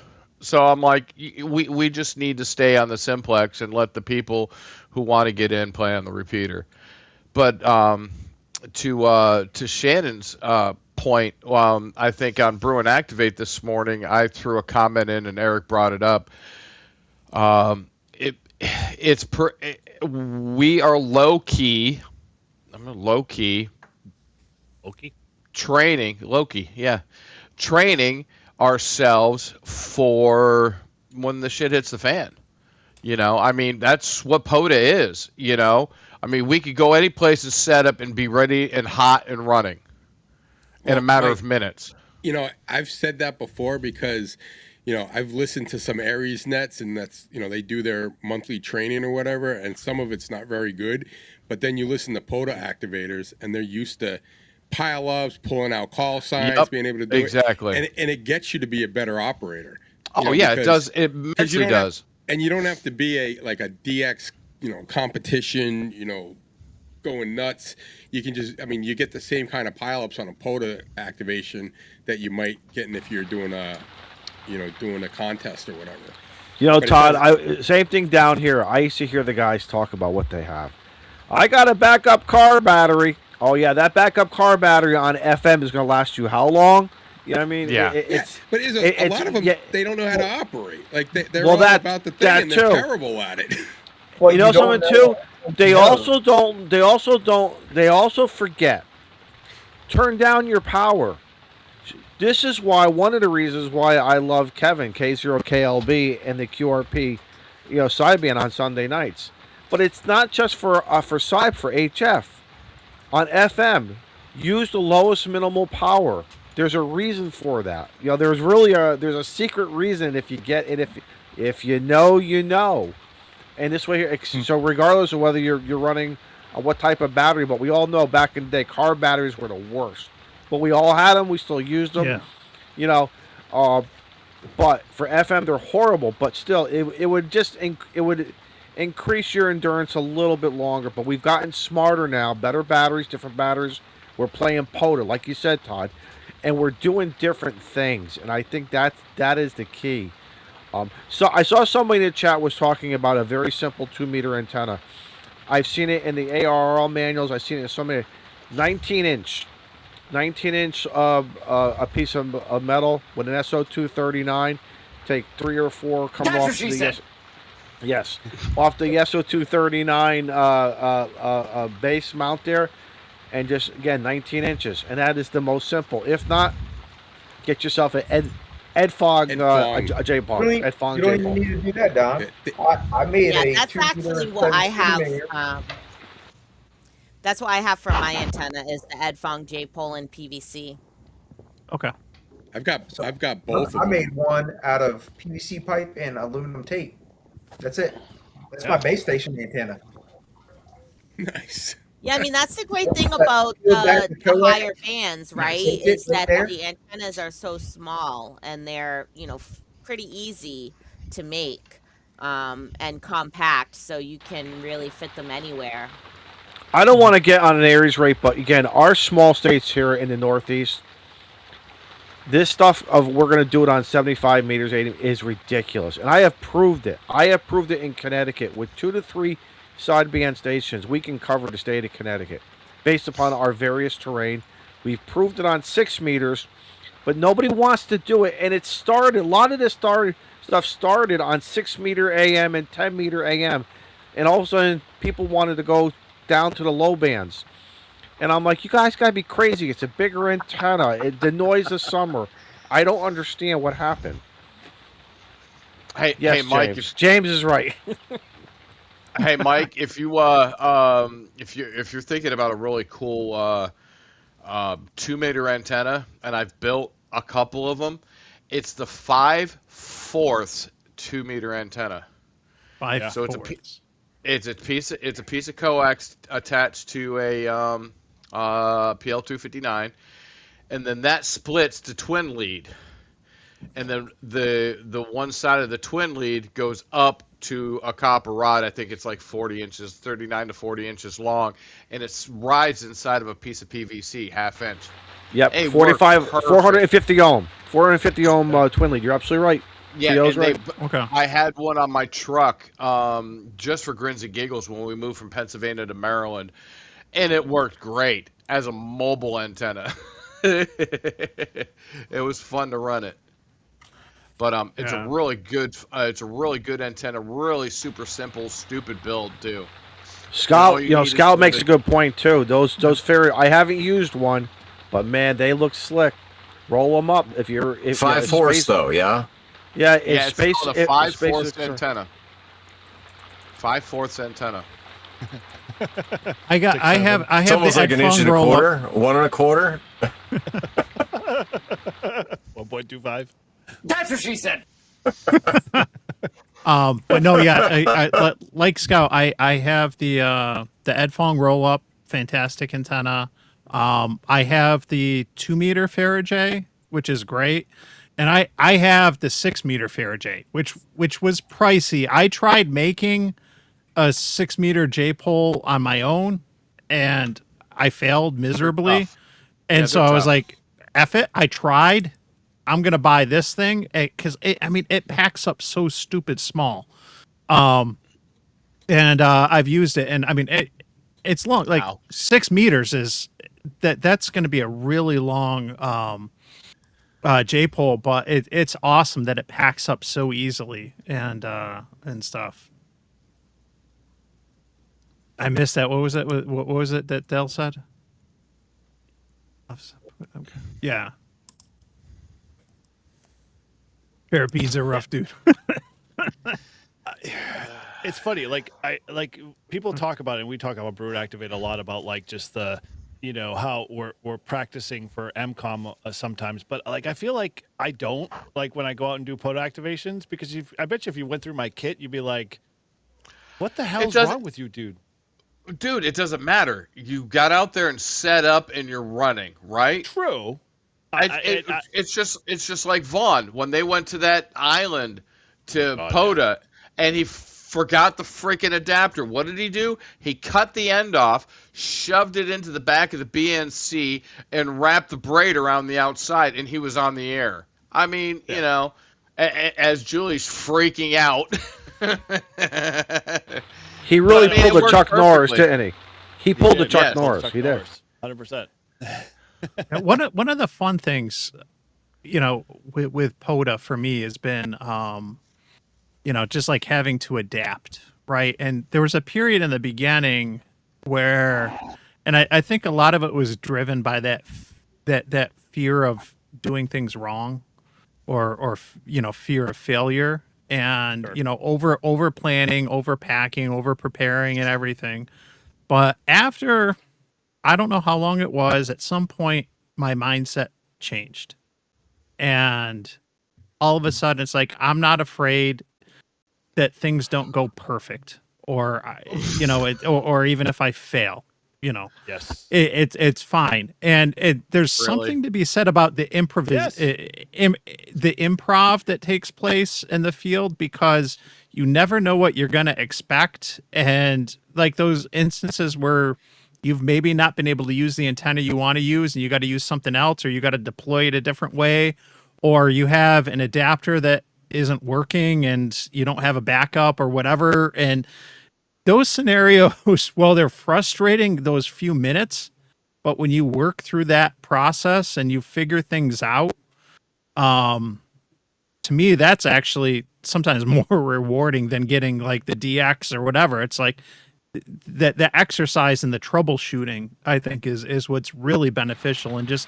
being flexible and learning to adapt to different conditions. A lot of which, when we do what we do for portable ops, SOTA or POTA, a lot of it's beyond our control. We can't control the band conditions. We can't control the weather. We can't control a lot of this stuff. We can't control the fact that we show up to a wildlife management area parking lot that only has room for 3 cars, and there's 2 of them there parked like jack wagons, and you can't fit in. Like, it is what it is. You got to play the hand that you're dealt sometimes, and that to me is What is it you say, Mike? RF around and find out? Yeah, exactly. Yeah. All right. Speaking of RF around and find out, Rabbit, what did you share? Antenna down. Antenna down. Yes. Rabbit, what is it? You're muted. You're muted. There's no audio. There's no audio. Right there. Audio. There we go.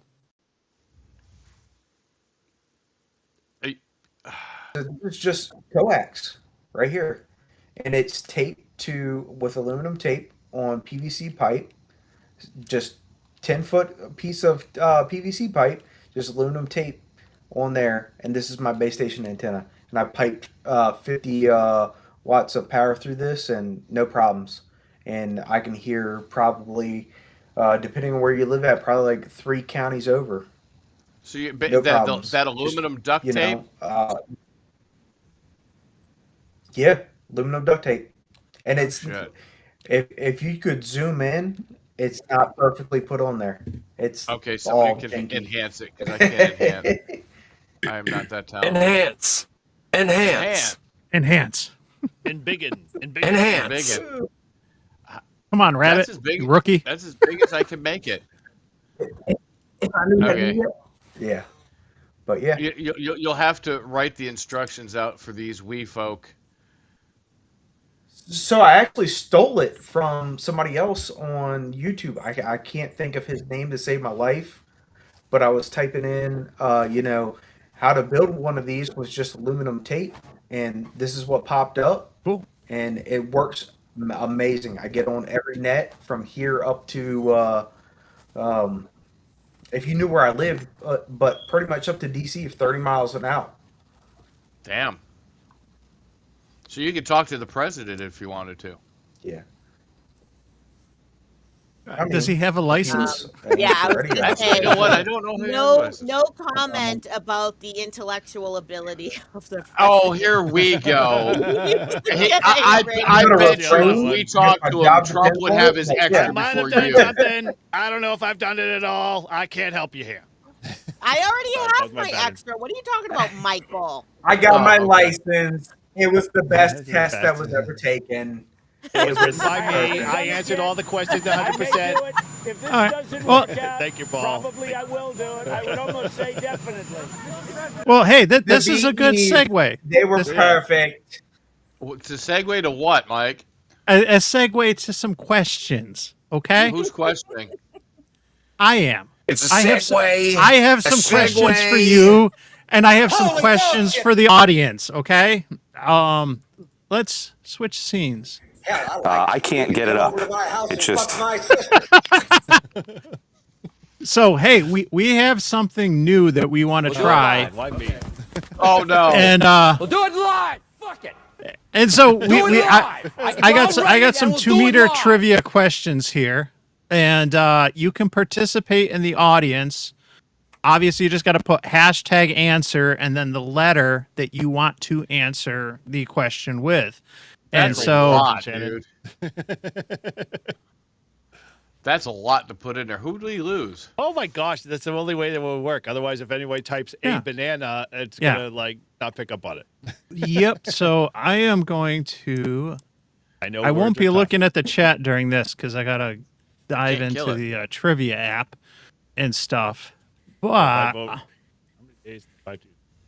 But this will apparently keep score. We're gonna see how this. We're test driving this. We are RFing around. No, we're live streaming around and fucking out or finding out whatever it is. Yeah, Put the guys. Put the letter. Don't put the actual number. You know. yeah, We're fucking around and finding out. No. yeah, yeah. So, how many days in the 5-2 simplex challenge has Eric been unsuccessful in making a 2-meter simplex contact? That would be me. I do have are a very particular set of skills. Skills I have acquired over a very long career. Skills What? that make me a nightmare for people like you. So I'm just effing around right now too. I'm seeing what this hide results, show results thing. Okay, so we're gonna have like a leaderboard and everything. This is gonna be This cool. is gonna be pretty cool. Yeah. So if this is something interesting and you want And to play this in apparently, the I future, guessed we the can come wrong up with answer. Well, I haven't shown it yet. Where do I put my answer? Yeah, you Do I have to did. go? I did. I You had put it in 0 the chat. points. Where, He where hasn't actually? actually Where submitted the where did question all yet. the questions go? I had. What do you mean? Did you Oh, not? all right. You just showed the leaderboard. And, Okay, and no, we all it- had 0 points. No, I just honestly had a heart attack for a second because All that hard work. all the questions that I typed in before, like hours ago, were gone, and now they're back. In the back end that I'm looking at. So I was like, Guys, huh. down below is the way you type it. So if you want to put in your answer, you put in Yeah. # answer and then put the letter corresponding to the number that you think I actually failed. Where do I do it though? In any one of the chats, the free and ham. Oh, okay, okay, yeah. I'm in someone's chat over here. Okay. And I have no idea how this is going to work if you answer multiple times or what, because I somebody's putting in the chat for me because they're probably one of you guys doing this. I gotta know write out nothing that of what word you speak answer. of. Yeah, Yeah. no, Bob, you got to do hashtag answer and then the letter. Okay. It's the only way the system can figure out. So whether kind of you're like not it's typing an A. like it says on the screen. Type Told you this is going to be hashtag difficult. answer. I know. Is I it know. case sensitive? No, not. Well, Pound this is sign the answer. test question. The real questions, which are not on the exam, are coming up next, Oh, and Eric knows about those. I do. Those are for Todd. hey guys, will be serious seeing that. question. Yeah. Yeah, I'm gonna mute my. Is it better that I keep myself muted? Because I don't want to ruin what rain sound. I don't mind the sound of the rain. We like the rain. It's actually relaxing while Yeah. we're busy trying to understand the question and See, just look, get it the just answer. stopped. Yeah. It just stopped, Izzo. You're good. All right, so can I? So should I I'm turn just- down my there it is. microphone a little Soaking bit? it up. Yeah, keep it on. That's all good. Oh, thank. Did you just Let's all move that just up there, Eric? soak in the sound of the rain. Yep. All right. I am going Just to soak it in. reveal the answer right now. All right. Last call. Here is the answer. It is 1. So he's only had 1 failure. I've had All right. 3. And I'm looking for more. Looking for more. I don't. I've wanna had a jump on- handful. Ooh, is What, Todd failures? eating chips? More Yeah. failures or Is more? Todd eating More crisps? contact. Listen, drinkers can't count and counters can't drink. That's the way I look at this. Like, I ain't keeping score, okay? Shannon, So- you're fucking American. They're not crisp. They're chips. All right. So, time for some real. Now, I have a 6-pack of questions. So that was the test one for us to kind of see how this works.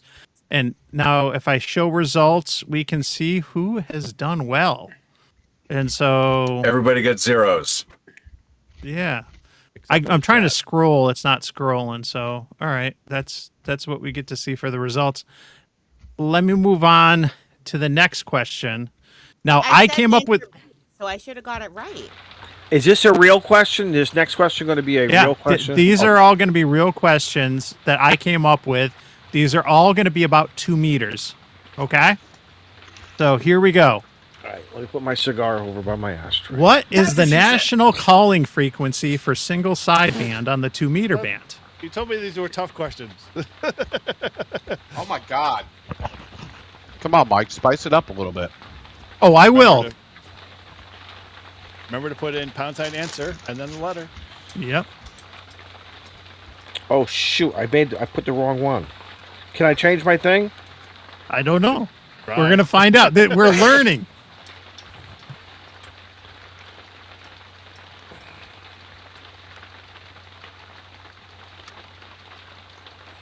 And I mean, for the record, Izzo, you did answer it right.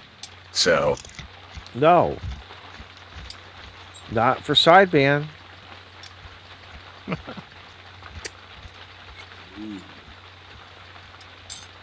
Man, it's like sitting by a campfire, but different. I like campfires. It's like playing cars with my brother's kids.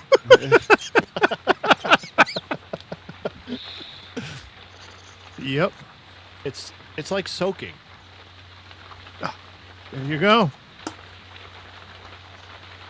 Yes, ham without a plan. This is why I'm drinking the beer and not the whiskey now. I know, right? told you, right. one glass of scotch. That was it. Okay, and here's the reveal.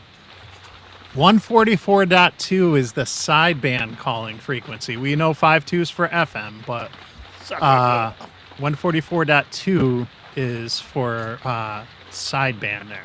All right. Is that a gentleman's agreement, Mike? We'll get him next time. No, it's on the band plan. When I came up with the questions on my own, I pulled up just the band plan and like the frequency allocation stuff. Now, And should I your just antenna be horizontal or vertical for sideband? You can do either, but most 99% are going to be horizontal for Horizontal. sideband. So yeah, the Wigglies don't care; they're still going to get out. But Eventually. yeah, all right. Oh, How if I there's no calling frequencies listed on my band plan. That's not the band plan. Yes, it is. No, that's the band plan's different. That's the frequency allocation stuff. Yeah, What's that's the band plan? It literally Okay. says U.S. amateur radio bands. All right, I'm going to share the band plan. I have it up in a tab. Hold on. Let's see here. Share. There's a Eastern screen. Mass Prove Mike ARRL, like agreed upon frequencies. All right, let's see here. There we go. There's the band plan. Yes. That's not a band plan. That's just a bunch of writing. No, and you go down through each band, and it will tell you. It will tell you everything from where the beacons are supposed to be, where you do EME, all that It's all- stuff. So, Listen, It's all gentlemen's agreement. All it is. Yep. my Mammoth mat has that information on it, but I'm just saying the ARRL band plan that you print out and laminate does not have that. yep. Correct. No, it doesn't. Yep. Different things. But it does have some of the other answers that I'm going to That get is to the in a minute. band guidelines. Yeah. So next, which of the following are recognized FM simplex frequencies according to the 2 meter band plan? All of the above. Oh my gosh. How about That's what I'm answering gonna on guess. text? I All the can't above. because it's not registering my stuff. Are you doing it from your It's tab? not registering mine either, but whatever. Just fucking do it. My tab, sir, and it is not working.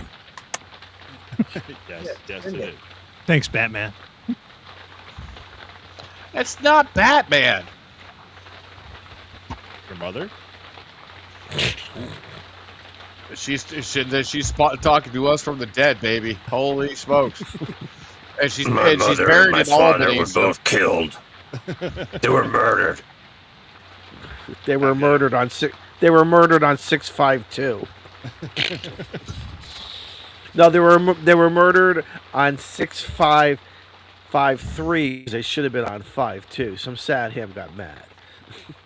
I am the bat. So, let's reveal the answer. All of the above. Yay! And again, I'm going off of the 2-meter You're going band off plan the there. ARRL website. The recognized band plan, and it lists where the repeater frequencies are for inputs and where the outputs are, and then where the simplex channels are. So, yep. Yeah, we use 147.525, so I mean it's not too far off, but it works very well. Yep. Can You we know what I think about the that, ARRL? The bottom line is this: if you don't cause interference, you're fine. Think about it. You don't cause any interference, you're fine. Yep. Can we just talk about for a minute that sound effect that you guys are using of the honking horn? Does that remind anyone else of the old PBS Channel 2 auction? Nope. Who else has amazing nostalgic memories of the You mean PBS Bozo Channel the 2 Clown? auction? No, the PBS Channel 2 auction. Can't say I watched that.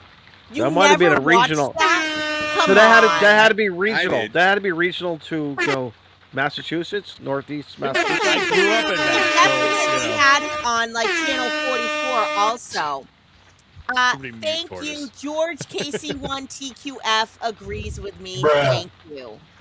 Only one person does. You Nope. know, like the people would get their donations in and their their bids, and it would be like a big bid, or somebody would win the auction and they would honk the little horn. You keep trying to mansplain this, but nobody has seen it. So Listen, I'm gonna have to find unless you- it's related to Antiques Okay. Roadshow. This I remember exists. Wonderama. Shannon, do you remember Wonderama?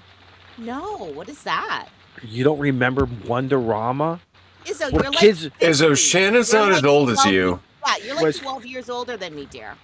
Kids are Said dear, you're people. nuts. Really people. Bob McAllister did that. Look it up. Look it up. All right. We got a new Moving question on. up. Next new question. Yep. 2-meter band plan. Which portion is designated for CW only? Grouch, you might be able to find Your this mom. answer quickly. That's not a choice. This one is on your chart, Grouch. Can I answer, none of the above? I got it right, and I didn't even look at the band plan ahead of time. Nice.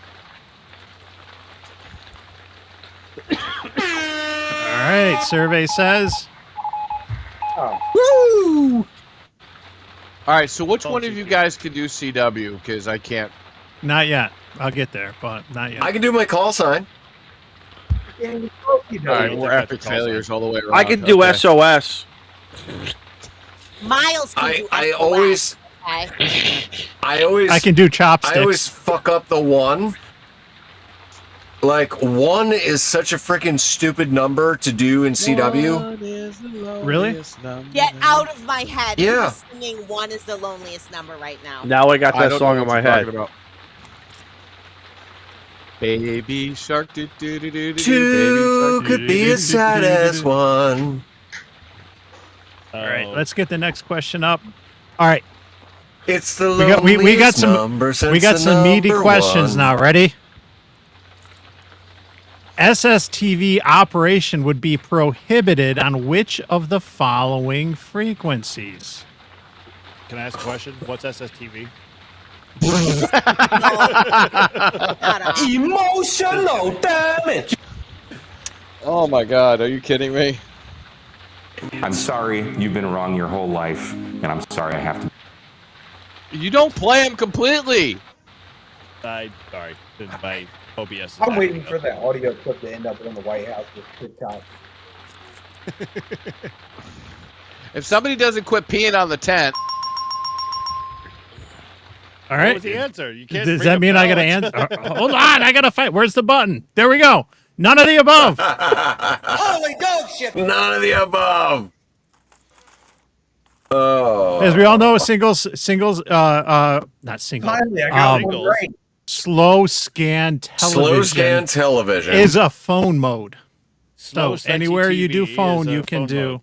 whether it's FM or sideband, you can do slow scan television.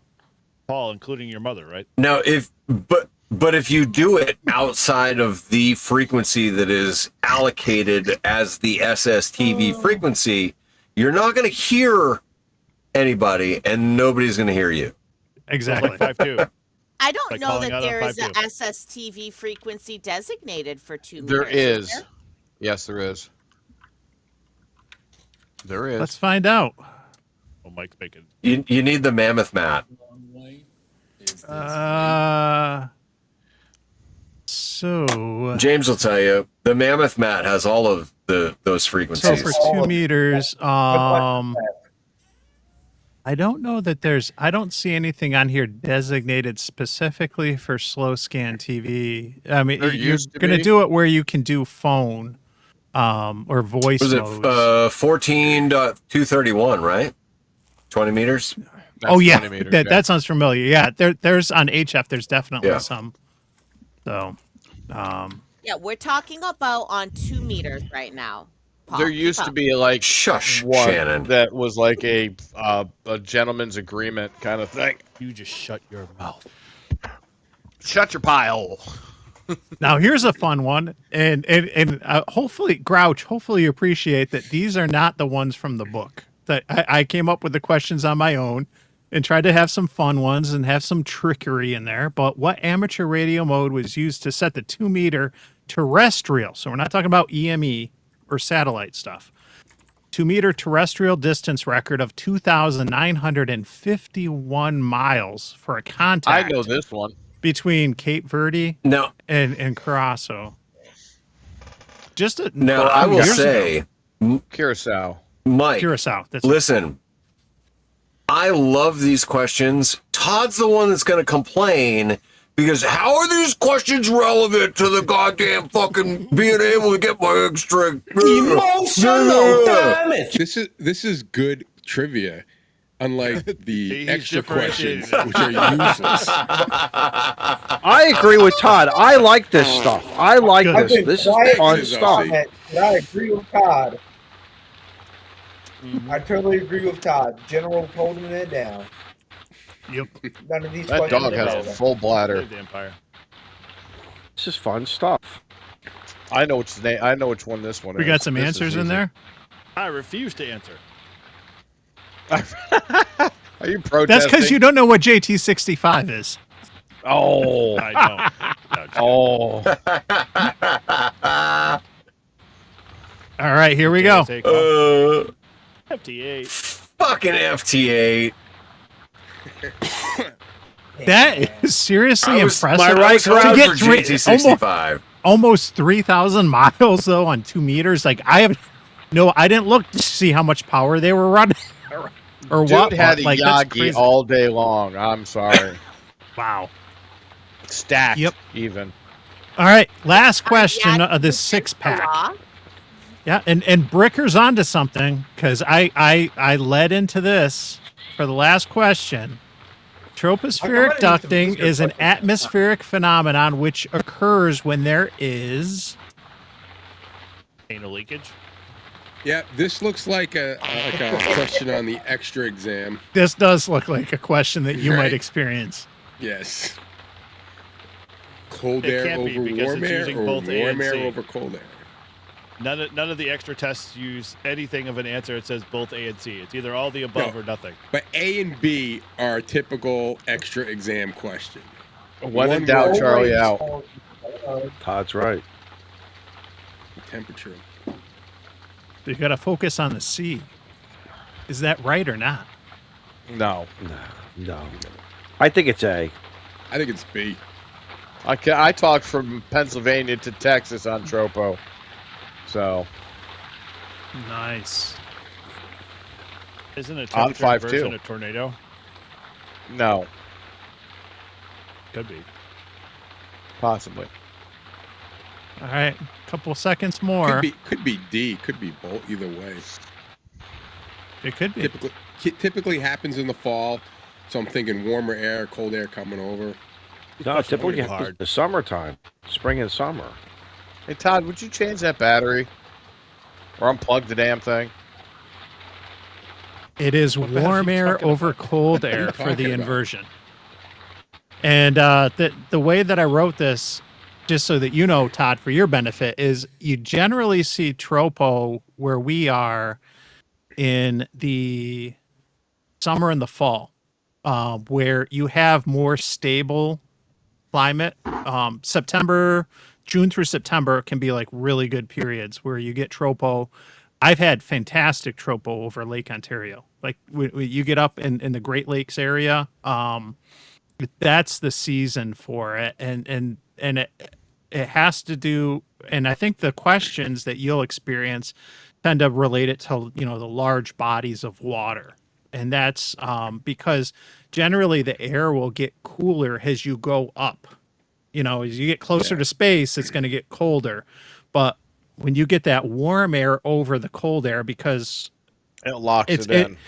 yeah, and it's if the lakes get cold or cool and it cools it down lower, then you get those ducts, and when those open up, oh my gosh! And it's usually Ducks. yeah, in the morning and then towards the evening before sunset, after sunrise and before sunset, you can get some fantastic VH. I hit a repeater 80 something miles away with an HT. Is that right on the Wait a lake. minute, ducks or cobra chickens? Well, Mike, I had my first turned duck. experience with that is I got on a net that was I was on an HT with Ooh, look at Shannon. with a mag mount antenna on my metal roof of my old house. Fuck you, 5 Shannon. watts, and I got to Newfoundland, Canada.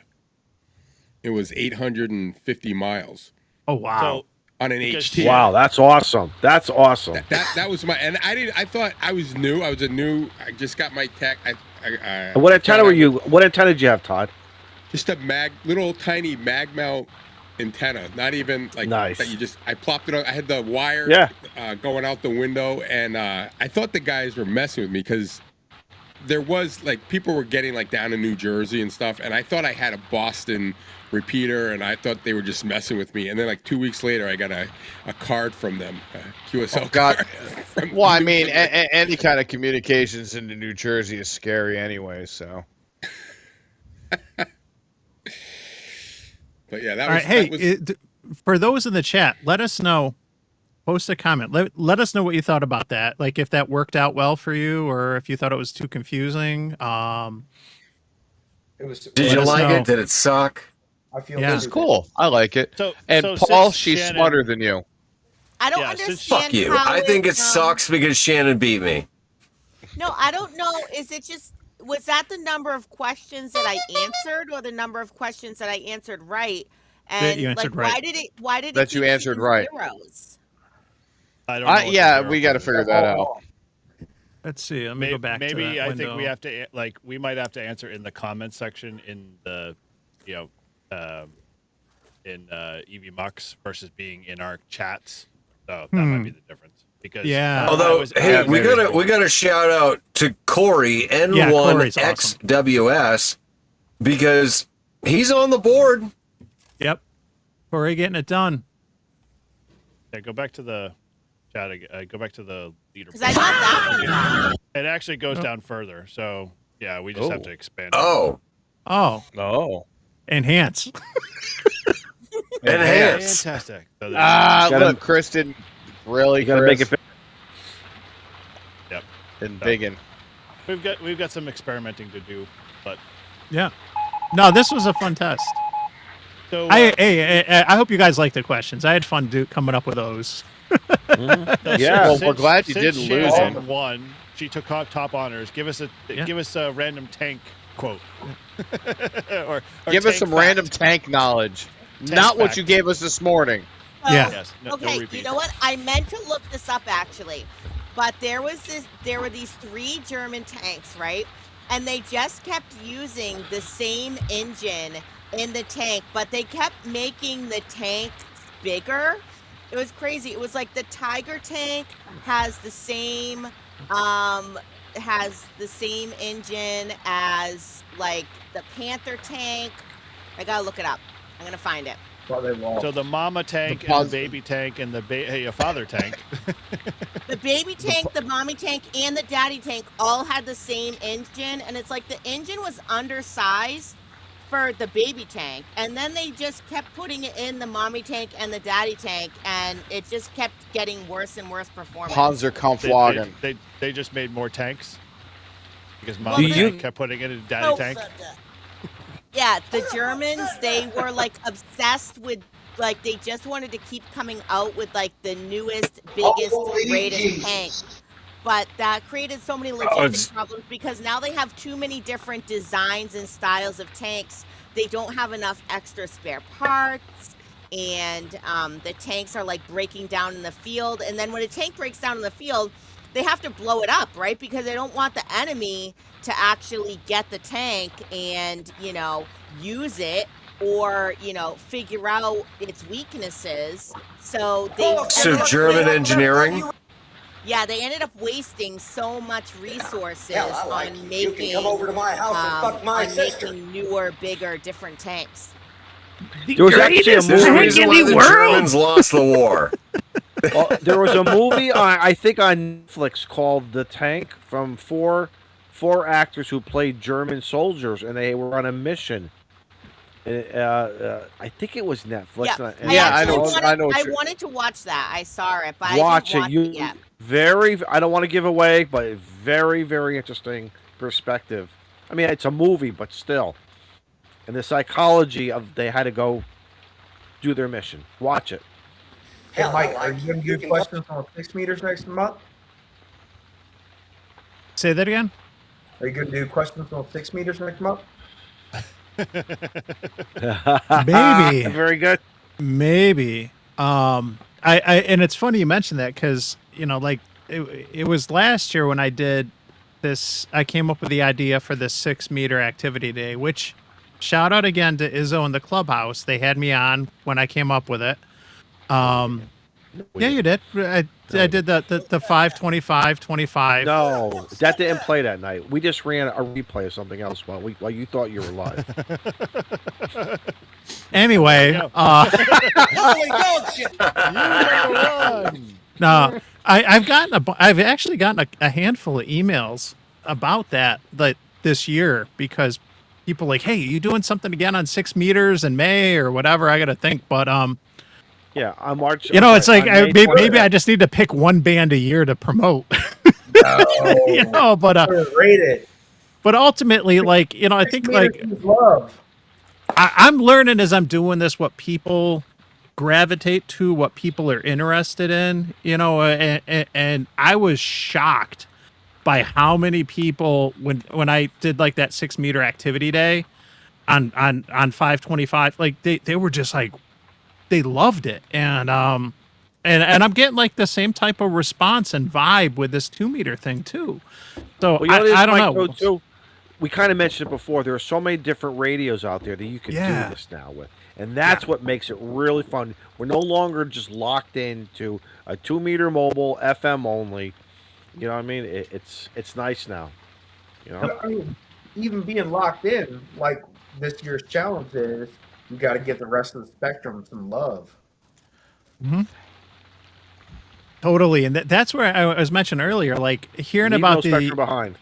these like these Simplex Saturdays that they've done in New York City and Tennessee and other places where they encourage FM Simplex on all the bands from 6 meter or actually 10 meters all the way up through, you know, 1.2 gigahertz or so, like where you have common transceivers available that will do that stuff because, you know, you can still buy, you know, like the 9700 and 905 will do 1.2 gigahertz or 23 centimeters. There's some radios that'll, that you can get on eBay, some old Kenwoods, and stuff that'll do 900 megahertz FM. And certainly, I mean, 1.25 meters is a little bit easier. You can buy, some cheaper TYT or Baofeng HTs or mobiles that'll do 125 FM. But ultimately, try to get some of that going, because a lot of that stuff's more accessible and easier for new techs too. Like, again, you're a new technician, you just got into the hobby, maybe you get a tri-band HT, maybe, you just get like a standard dual band mobile or whatever, but your chances are you're going to be limited to FM as far as modes rather than sideband and stuff.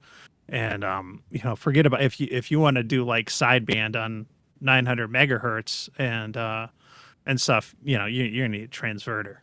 Like, you need to read the book by Salty Walt so that you can learn antennas. Can I read you a story, Mike? What's this guy doing in the chat? Why isn't he here? Really? What's up, Marvin? Yeah, no. In the chat.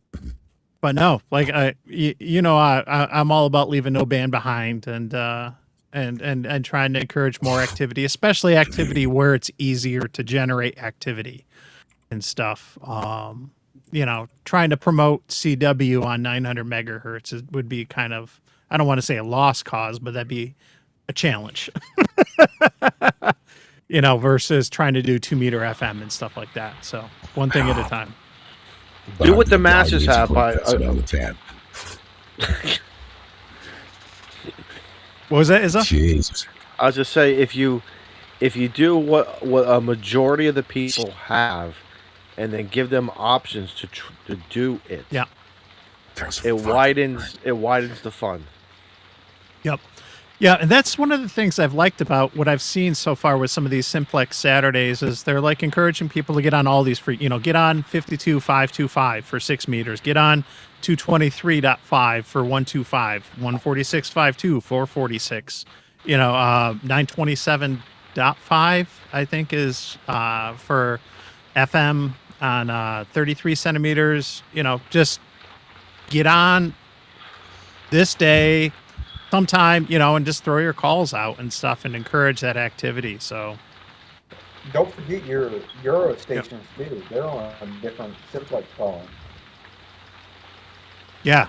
Well, but I encourage like my European brethren, sisters and whatnot to just do whatever you're locally, accustomed to and have available to you and just make some noise. That's really what it's about. Yeah. Yeah, and I've been talking with more, and I might hop, especially you were just on, Eric and Paul and Shannon worked her way on too, and Todd too. Todd. But no, I might be on after this is up in May or later, and talk a little bit more about it after. But yeah, I think like I said, the more activity we can get, the better. It's good for all of us. I think deep down inside, it's something we like. We want those surprise Simplex contacts, and it's a good learning experience, whether we're experienced or we're the new techs that just got our license and it's our first station, so. Yeah. Hey guys, I got to jump. So it was awesome. Bye, you guys. Bye. See you later. Don't let the door hit you with a good Lord Go split play you. co-ed naked. It's the wrong side, sir. It's for crowd. And with that, Eric's gonna be giving out free blowjobs. Hey, Paul, you're soaking in it.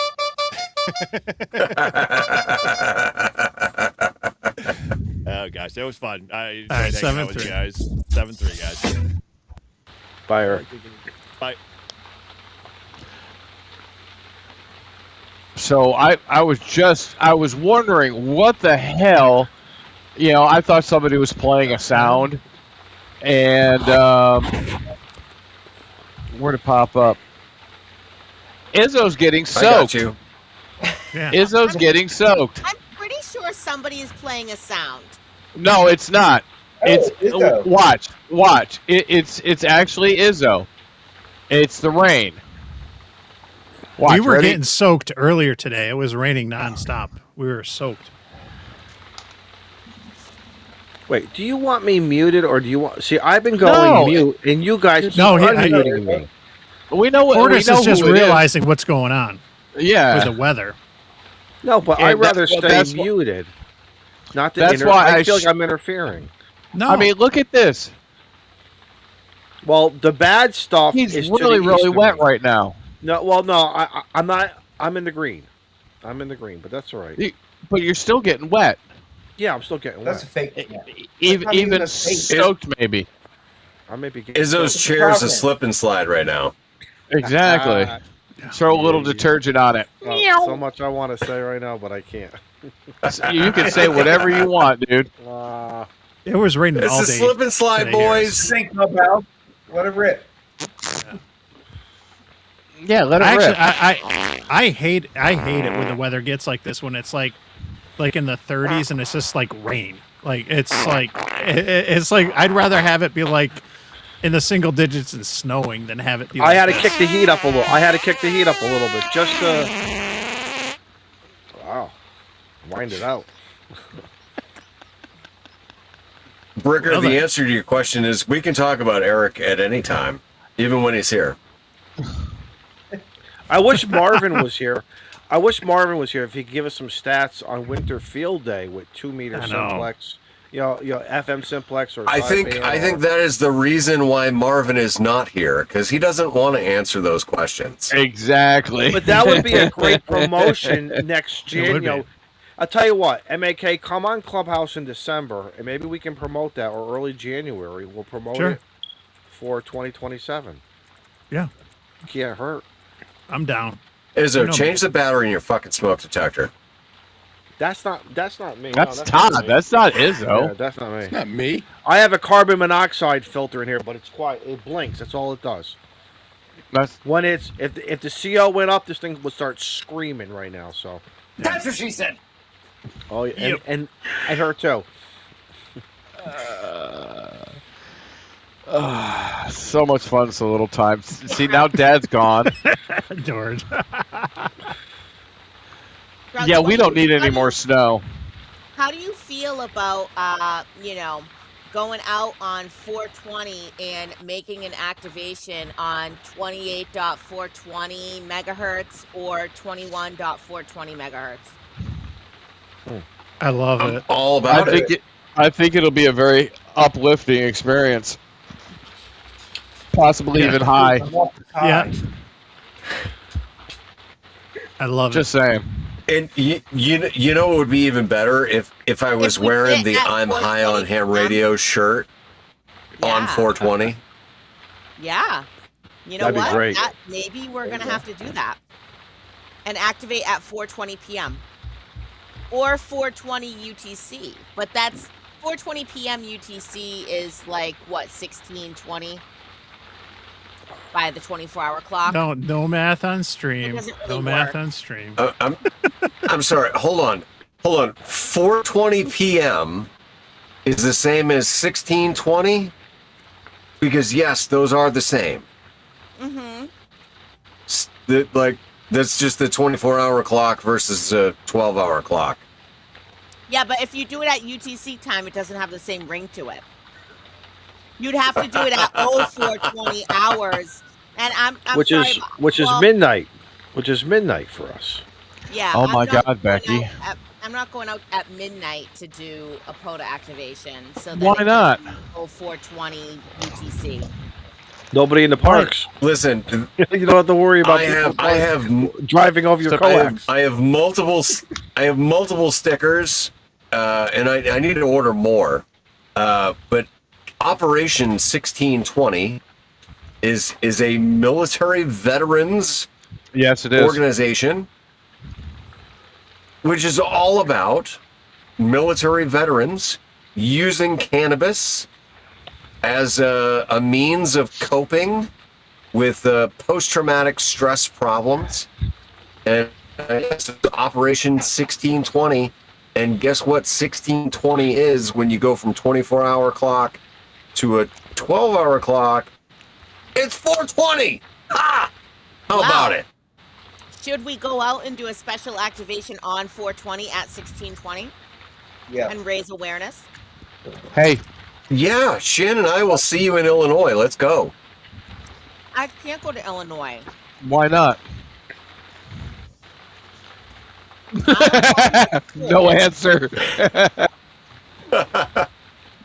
Yeah, April 20th is a Monday. Miles is probably going to have school.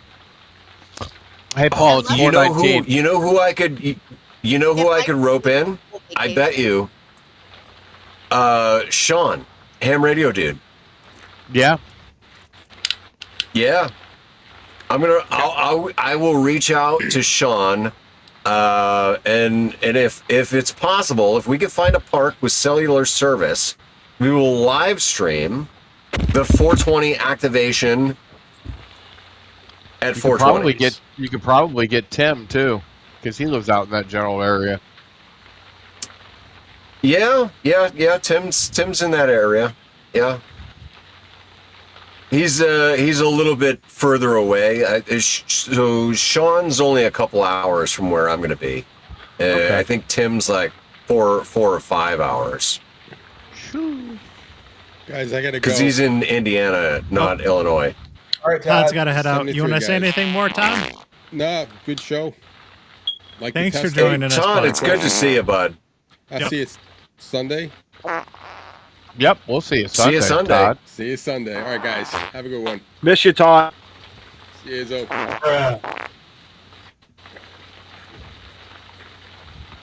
Emotional damage. Oh, now we're Well, bigger. according to George KC1TQF, April 20th is Patriots Day and the start of school vacation. So, I don't know. Maybe we'll see. I'll have to get my car fixed. So, even more reason Boston to fly out. Marathon. And the Boston Marathon. Look at that. And yeah, no, Jason's got it, right? A lot of bubbling water in the background. We already have that tonight, so Paul, are you gonna unless you get go a- skydiving, unless you go skydiving naked, and then it's a but we won't get into that. If you know, you know. Are you going to be at a drop site on 420? Does it look like rabbit sleeping? Oh, there it Well, is.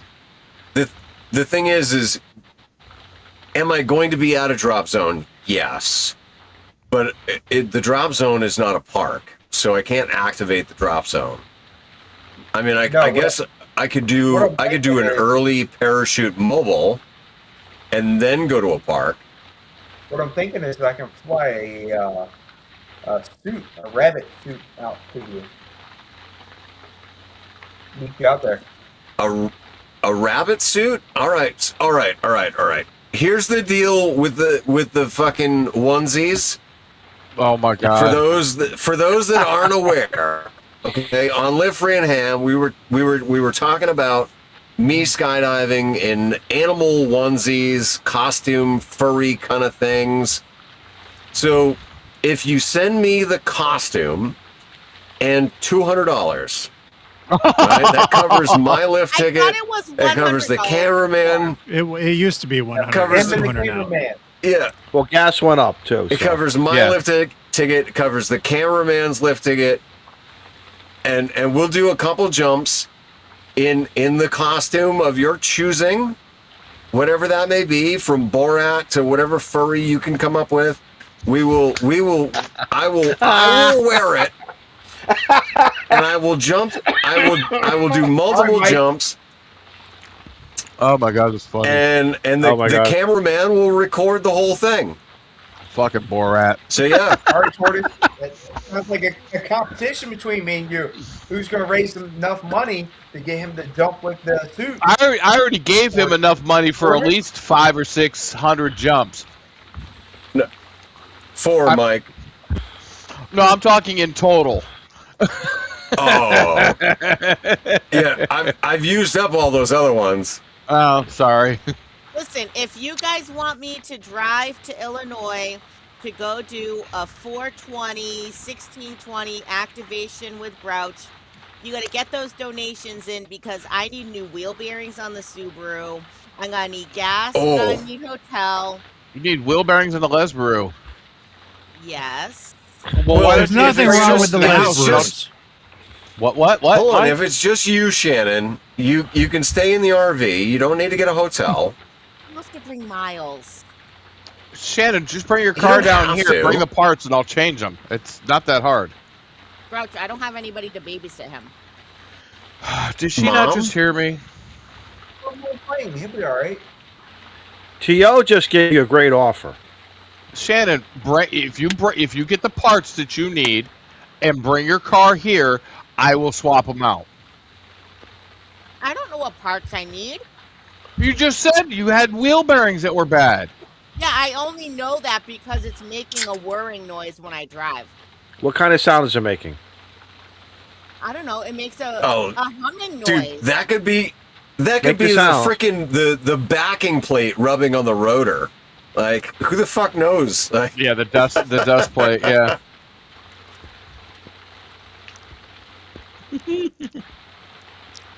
Come to Lynn, Right. drive my car around the block. Let me know. Bring it to the city, put it on 4 blocks, and let's see what happens. What was your comment, Mike, about the Subaru? Oh, and then he leaves. Lesbaru. All right. I was just going to say, there's nothing wrong with the Lesbaru because I have one. Does it come with cones?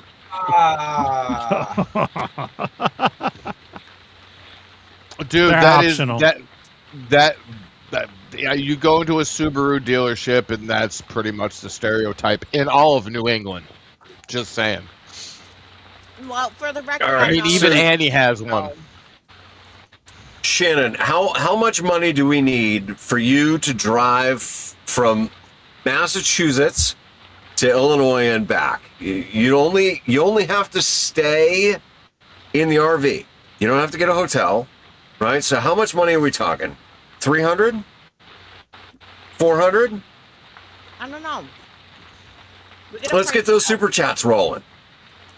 Yeah, let's get it. We'll get Shannon out to Illinois for 420, and maybe even we can get her to do a tandem. No, that's not going to happen. I'm sorry. Hell, it'd be cheaper to get her to fly out. You know, that's actually not a bad idea. What, the There you fly go. out? All right, fly out. I'll pick you up at O'Hare.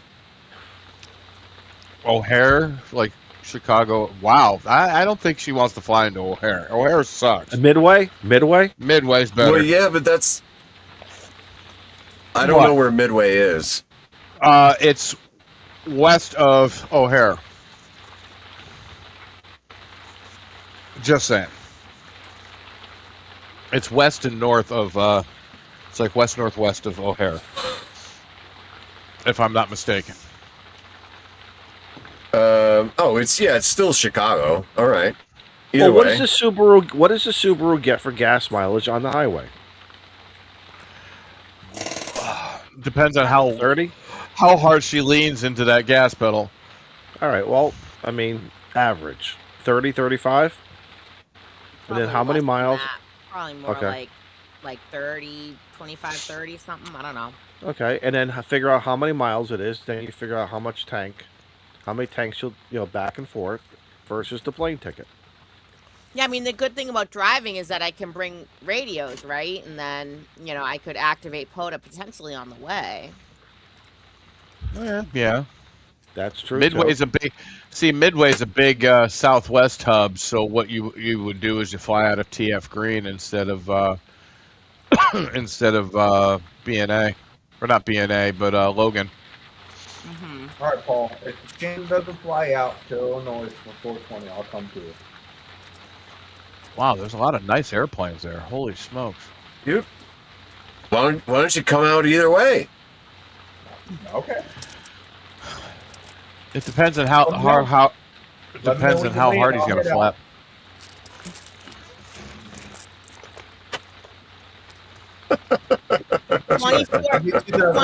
Hour Pota Campo. Yeah, I'm coming. I'll be 24-hour Pota camp out at Paul's. Bring your own beer. I'll be up there for Nearfest too. Yeah, That's a I won't likely be at story. Nearfest. That's a likely story. May 1st and 2nd, sir. You coming in May or in October? Nearfest, whatever Nearfest. May. May I'll and be in October. Illinois for There's two. both. Yeah, you suck. I wanted to hang out. I'm going to both.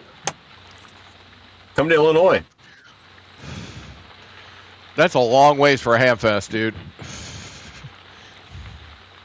Oh, speaking of Hamfests, before I leave Texas, I'm going to go to the Belton Hamfest, and there's going to be a bunch of ham tubers, right? That's what those folks are called, the ham tubers. They're gonna all come and converge on my current location. Them being Jason, Ham Radio 2.0, Mike, K8MRD, Dave, KB5 UTY, who had to leave to go look at the fucking Gigaparts shit. Not that he needs to buy anything in his new RV life. Maybe I'll share my Gigaparts story later.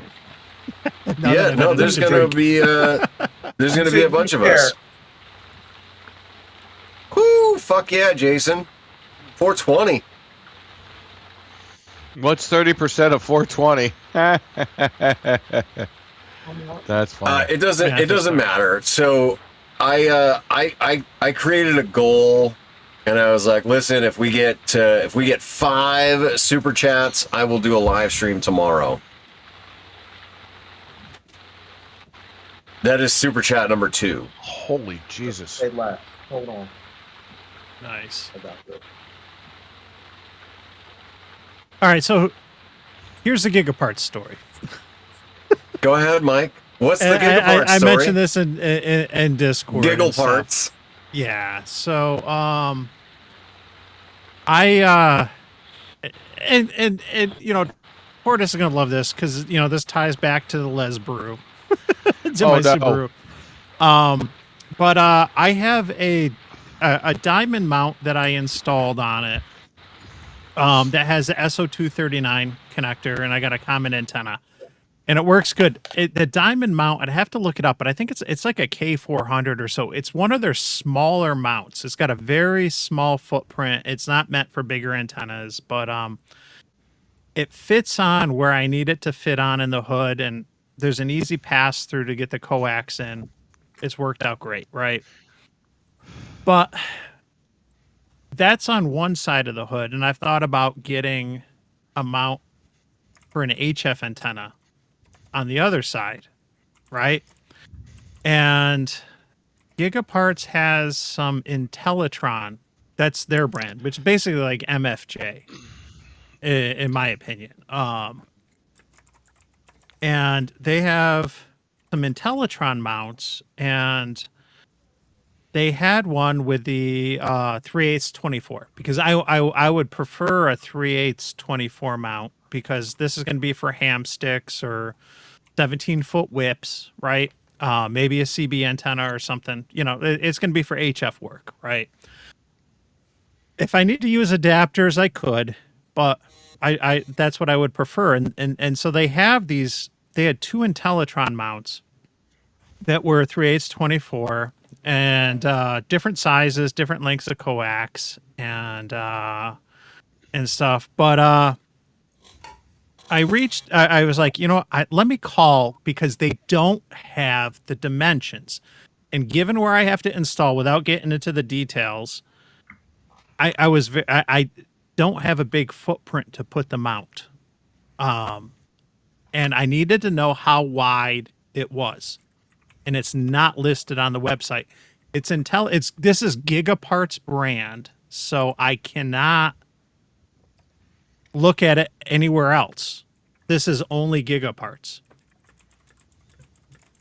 I call, and I'm on hold for several minutes. And what I think is going to be a quick call to say, hey, how wide is this mount? I'm on minutes and minutes. Next thing I know, I need to go pick up my son, who is in a school program. It was on a Saturday, but he has a school program for construction stuff on Saturdays from like 8 to noon. So I got to go leave to pick up my son. But I figure, well, I'm going to be in the car. You guys stole it? And so I now have, I just bring my phone into the car, go pick him up. I'm still on hold.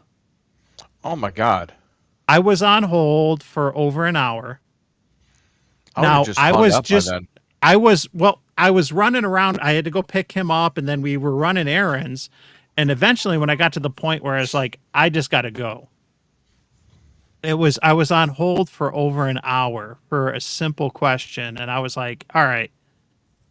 I took a shot. And if you look it up on Twitter or X, whatever you call it nowadays, I just took a screenshot of my display, and you could see, the phone call was on hold with their number for like over an hour. And, and I kind of was just like, all right. And I posted something. I didn't call them out directly or anything. I just said, basically kind of disappointing, when you're getting this level of customer service, from a ham radio retailer or whatever. And, a couple people in the chat, it surprised me right away. They're like, is that Gigaparts? And a couple of people reached out to me privately and shared some concerns they had with like their customer service stuff. And I was like, yeah. And, we're in such a niche hobby. I don't want to badmouth them or anything, but, the fact that It's like not for a simple bad mouthing, question, it's being honest. yeah, Sounds like it your was like over an expectations hour. were not met. Your expectations were not met. And then I get a phone call that night, hours later that evening, from somebody, and they're like, oh, hey, I'm calling from Gigaparts. Just want to know, you had a question. What was it? And there was no apology. It was just, what's your question? And I laid it out there, and they're like, oh, you need to send an email to customer support at Gigaparts. Oh, my God. They gave me an email to send, and I was like, okay. And I'm like, what? I'm not doing that. Now, the next day, because, be totally transparent, then one of the head of customer service or whatever called me and apologized first, unlike the other rep. And then was like, what do you need? I threw it out there. She looked into it, got back to me later that day with the measurements. And we had a good conversation. She wanted to know, what prompts did I push? How did this happen? And I kind of laid it out there. But, I heard the same thing from others, and it was an off-putting experience, but it was one of those things where on one hand, you want to be honest, you want to be transparent, you want to throw this stuff out there. But on the other hand, too, there's only so many manufacturers, so many retailers and this and that. You don't want one of them to go away, but it was just oh. So it was an interesting experience. And it's definitely kind of, it left a bad taste in my mouth. I ordered my POTA 20 replacement mast right then and there, and I haven't ordered anything since, and I finally got it this week. It took a while because they were... See, that's what I like. That's why I like calling HRO, the local office, because if I call the local office, I'm always getting somebody, Yep. So HRO Salem, New Hampshire. I love those guys. I was just gonna say, Salem the customer service has always been A+ for me. Oh, Even yeah. if it's a question but I didn't buy, they were still willing to talk and answer. It's like, You know what I mean? I think their names are Pete and Dave, the two main guys that I usually work with there. And I know there's another gentleman as well, and I think there's a lady that works in the back, maybe fulfilling online orders or something. But they're always awesome when you go in there. They literally remember me. They're like, we haven't seen you for so long, and I was like, I know, but I don't need to buy anything. I promise I'm not cheating on you guys. I haven't bought anything online or at a different place. It's just, I have all of my ham radio needs fulfilled for the moment. Emotional damage. I'm pretty sure that I still have a $50 freaking credit on my HRO account. You probably do. Yeah, I use wish it we had eventually when I retailers have to near buy us. Like, I something. don't have anything near me. I think DX Engineering would probably be the closest thing to me, where I am in New York. Having to go to Ohio or whatever. Mike, just drive to New Hampshire, man. Tax free. You've done it before. Yeah, I have. That is another huge benefit and of a zero I'll do it again. tax. New Hampshire. Zero tax. Hey, there's 28 There's no sales minutes tax. left. There's no income tax. Yep. There's 28 minutes left on Jason's stream, and they had 346 people watching. We now have 51. That's awesome that we can hold this. We had over 60 before, and then it dropped off a little bit, but like I said, people can put, and I've done it before. You can put multiple streams up and stuff. I do like that this whole make a deal thing is great. Especially from a sales perspective, because it introduces like the urgency and like, oh my gosh, like they accepted my offer. If I want to buy this mount or this antenna or this radio, like I got to act now.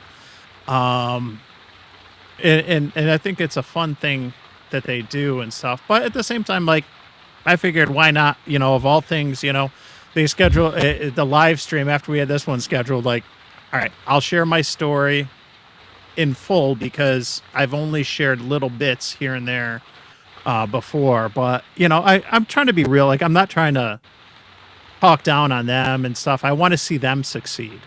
I really You're not do. trying to be a dick, is what you're saying.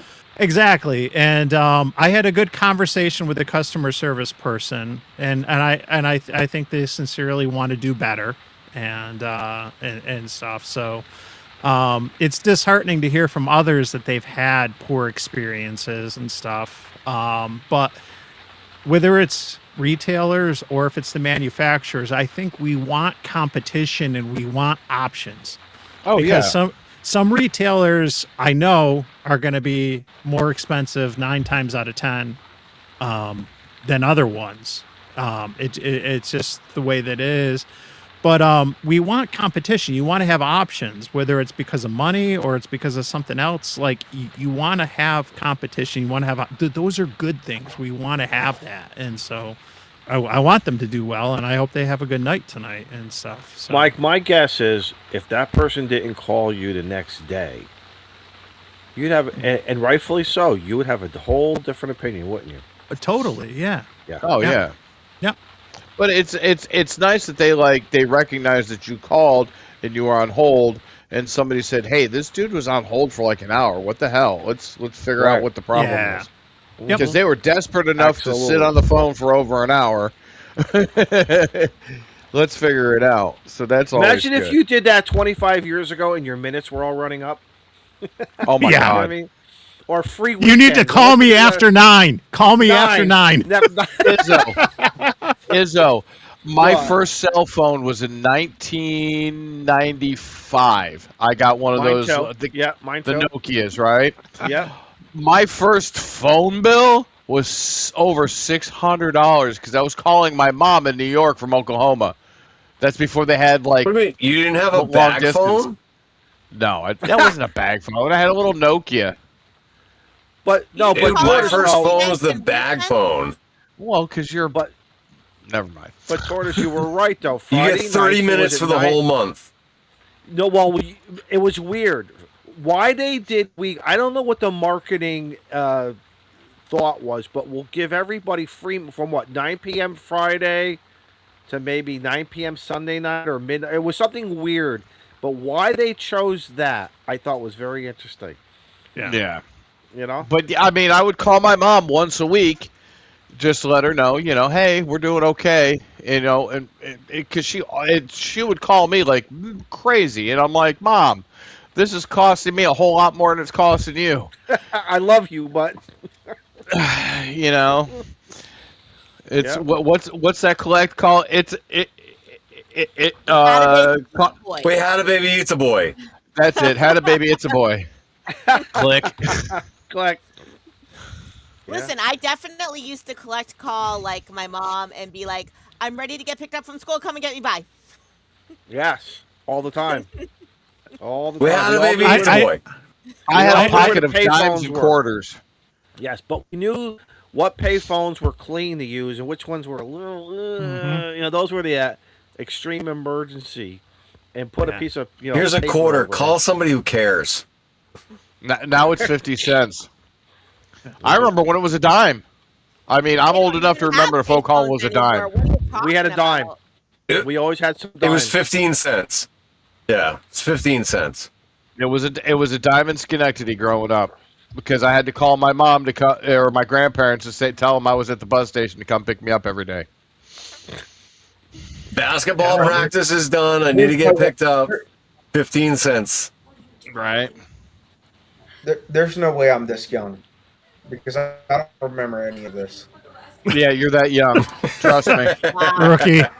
Is Rabbit like in his 20s? I love you guys, but Is he in his I don't remember 20s? any of this. Who let the millennial in? 30s, early 30s, man. Rabbit, when were you born? What year? I'm 31. Oh, Jesus, you're a Oh baby. my God, you're such a fucking baby. Yeah, how did Holy I shit. end up as not the youngest person on this show anymore? Well, Did hey, you just we're say talking about youngest the phone person? stuff. I was gonna say I know I've mentioned this to Izzo, but I worked for 2 summers as an operator, like a zero operator for. I'm so sorry. The phone company back when it was 1 year it was Verizon, another year it was Bell. Oh no, it was Bell Atlantic and NYNEX. It was before it became Verizon. Please my hold, let me connect you. My grandfather and my Exactly. mother worked decades for the phone company. Like, going back to when it was AT&T Grouch? before it was split up. Like, but what a learning experience and interesting thing that was. From having dealing with collect calls, like half the stuff I dealt with was talking to inmates making collect calls. From Was it really? correctional institutions. No shit. Yeah. Oh my God. A good volume was like the collect calls. Please from hold, let me inmates and connect stuff. you. But also, it was the time before everyone had 911. So if a region didn't have 911 and they dialed 911, it went to me. And we had special directories with the numbers. You had to flip through and you had to look and see where the phone number's coming from and what county and what 911. and you had special numbers you could connect them to, and I dealt with some really everything from gunshots to bomb threats and stuff, dealing with 911 stuff. It was really interesting, and a couple of them having to they had to take you off and you had to fill out special reports and stuff depending on what it was, especially for the bomb threat one. But it was interesting, having to deal with that stuff, and this is 94, 95 type time frame to put it into perspective, when this was going down. But interesting times. 30 years ago. Get off my lawn, kid. All you gotta say is, please hold, transferring. Yeah. Please stand by. Please stand by call, fire Please, department. operator. Your call is very important to us. Please stand by. Please hang on. Well, Dude, the thing I is, just and gotta say- I'll share this, with the bomb threat thing, there was, when we had to do those transfers, right? We were supposed to stay on the line in the background. We're just listening in when we connect somebody who's calling 911 with So it the doesn't proper drop, authority. just in case. And so we're listening in, and when that threat came in, and it was a bomb threat for a local school, in the city that I was in, and and they the call, and it's whoa, wait, what? You're listening you're totally not expecting this, and then That's the attention getter. Yeah. they hang up, and I just say to the office, I'm like, hey officer, this is the 911 operator.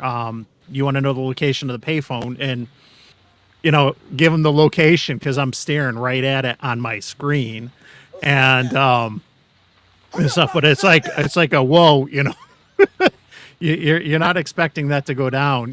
I heard some other crazy things in some past calls, but I was like, oh wow, is this really happening? Didn't have to do Pro QA. It's Yeah. no. Yep.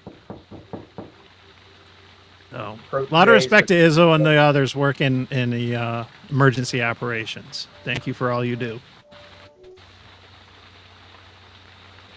That's why we come here to relax. What he said. Yeah. Yep. Dispatchers are the first responders.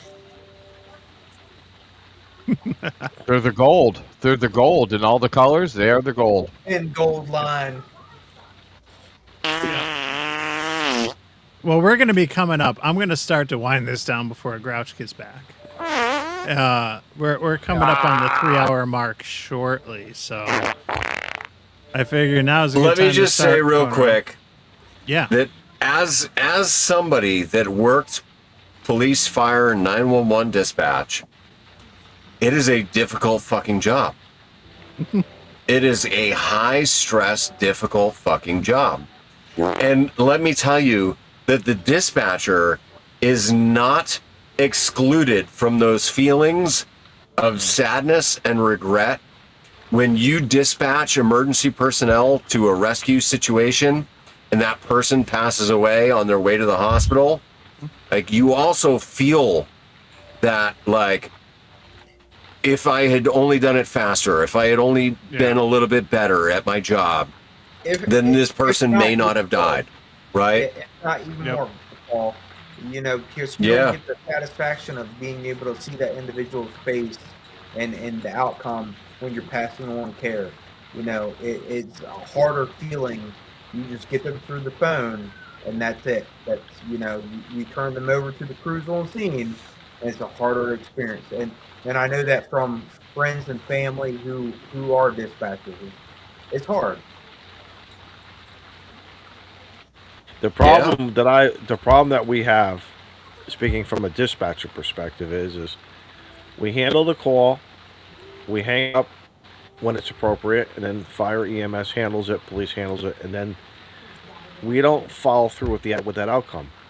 The fireman, when I'm on scene, depending on what the situation is, we're now that second level now because the dispatcher handled it.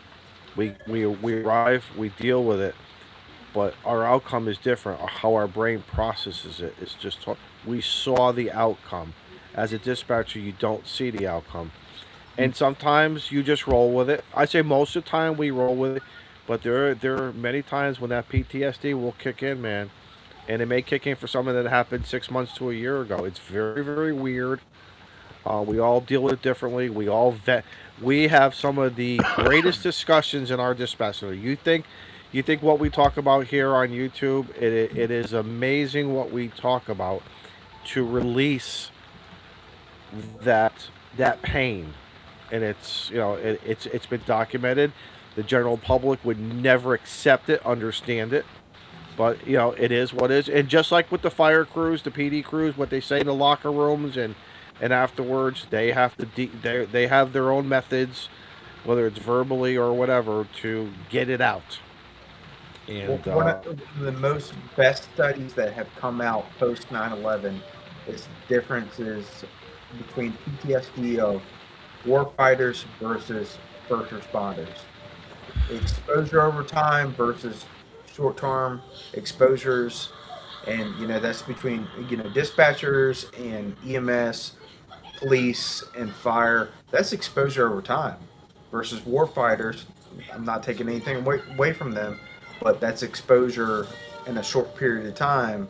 They're starting to see that there's different flavors of PTSD. Absolutely, as well as PTSD, and this is where has different categories. There's now new categories of PTSD, as well as based upon the occupation, military, law enforcement, fire, EMS, dispatch on one side, just as well as other life victims. Victims of crimes have Yeah. now developed certain types of new. And I'm speaking as it's a amazing. I'm speaking from a person that suffers from PTSD myself and a traumatic brain injury, and so navigating all those challenges, because when I was diagnosed, it was very much, only war fighters got that type of stuff, and it got misdiagnosed a lot of times. It was very difficult and challenging. No, I just want to throw this out there because I know Mike's trying to put a bow on things. For those that don't know, on my channel, The Grouch from New Hampshire, every other week we do the Weekend Warriors podcast. Yep. And the Weekend Warriors podcast it's what I call, it's our group therapy on the interwebs. All right. And when I started it, it was 100% tailored to military and those that are serving in the military and have served in the military. I have since opened that up to include first responders and dispatchers as well, because it is a shared trauma bond. Like we all experience some form of trauma through the shit that we deal with on a day in, day out basis.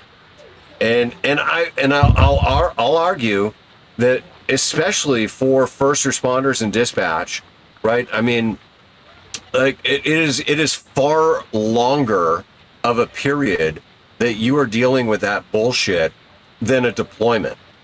Do you right? think so? Because it is. Why is that? Yeah, Why is that, because Clark? it's not a deployment. You're not going to a foreign place. You're going in your own community every single day in and day out. You are dealing with the worst of your community, and you have to live in that community. And so I think there has to be an elevated level of respect for the first responders and the dispatchers that are dealing with the bullshit in the local communities, because you don't get to leave that combat zone. Because when you leave that combat zone, you're going home, and your home is still in that combat zone. Interesting. I just know, again, a lot of things have come out of the military, right? A lot of medical breakthroughs from the EMT, a paramedic perspective of treatment on scene to the next higher level of care. PTSD is another one, and I think there, from what I've learned and read, a lot of shared methods of how to deal with, because of what they can, of how military people have dealt with that, or people who have seen traumatic events, a bystander, something has dramatically happened in front of them that they were not expecting 30 seconds ago, and now all of a sudden, boom, and we all experience it differently. And I remember about 25, 30 years ago, about 25 years ago, one of the veterans said to me, "You're going to get to a stage where you're going to hate this. And your customer service is going to be challenged every single day, every phone call that comes in." And man, I said, "Nah, I'm a tough guy. That's not going to happen." Oh man, I wish I could find that guy and tell him he was right, because it's you have to come in with a different, you have to come in, you have to put that shield on. And if you had an argument with somebody the night before, if somebody cut you off coming to work, now all of a sudden, I always try You killing gotta with leave kindness. all that shit behind. You gotta leave it all behind at the door. You walk in, and you're interesting, Grouch, because what you said too about the various communities.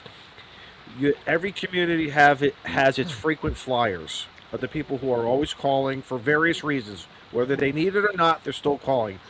And then you have some of the nicest people that call you in their darkest hour, and you'll probably never talk to them again or deal with them again on scene. It's a very interesting how it all unfolds, and you have to be ready for it either way. I personally find it easier when I'm responding as a firefighter versus being in dispatch now is got a little bit more challenging every day. Don, But it I is agree. it is what it is. As though I agree with you almost. I've never been on the dispatcher end of things, but I have my significant other has been on the dispatcher end of things, and they never get closure.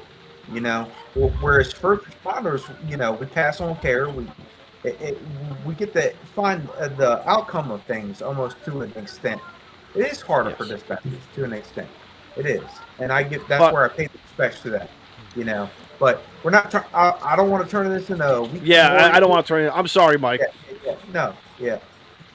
But Grouch is right. Grouch is right.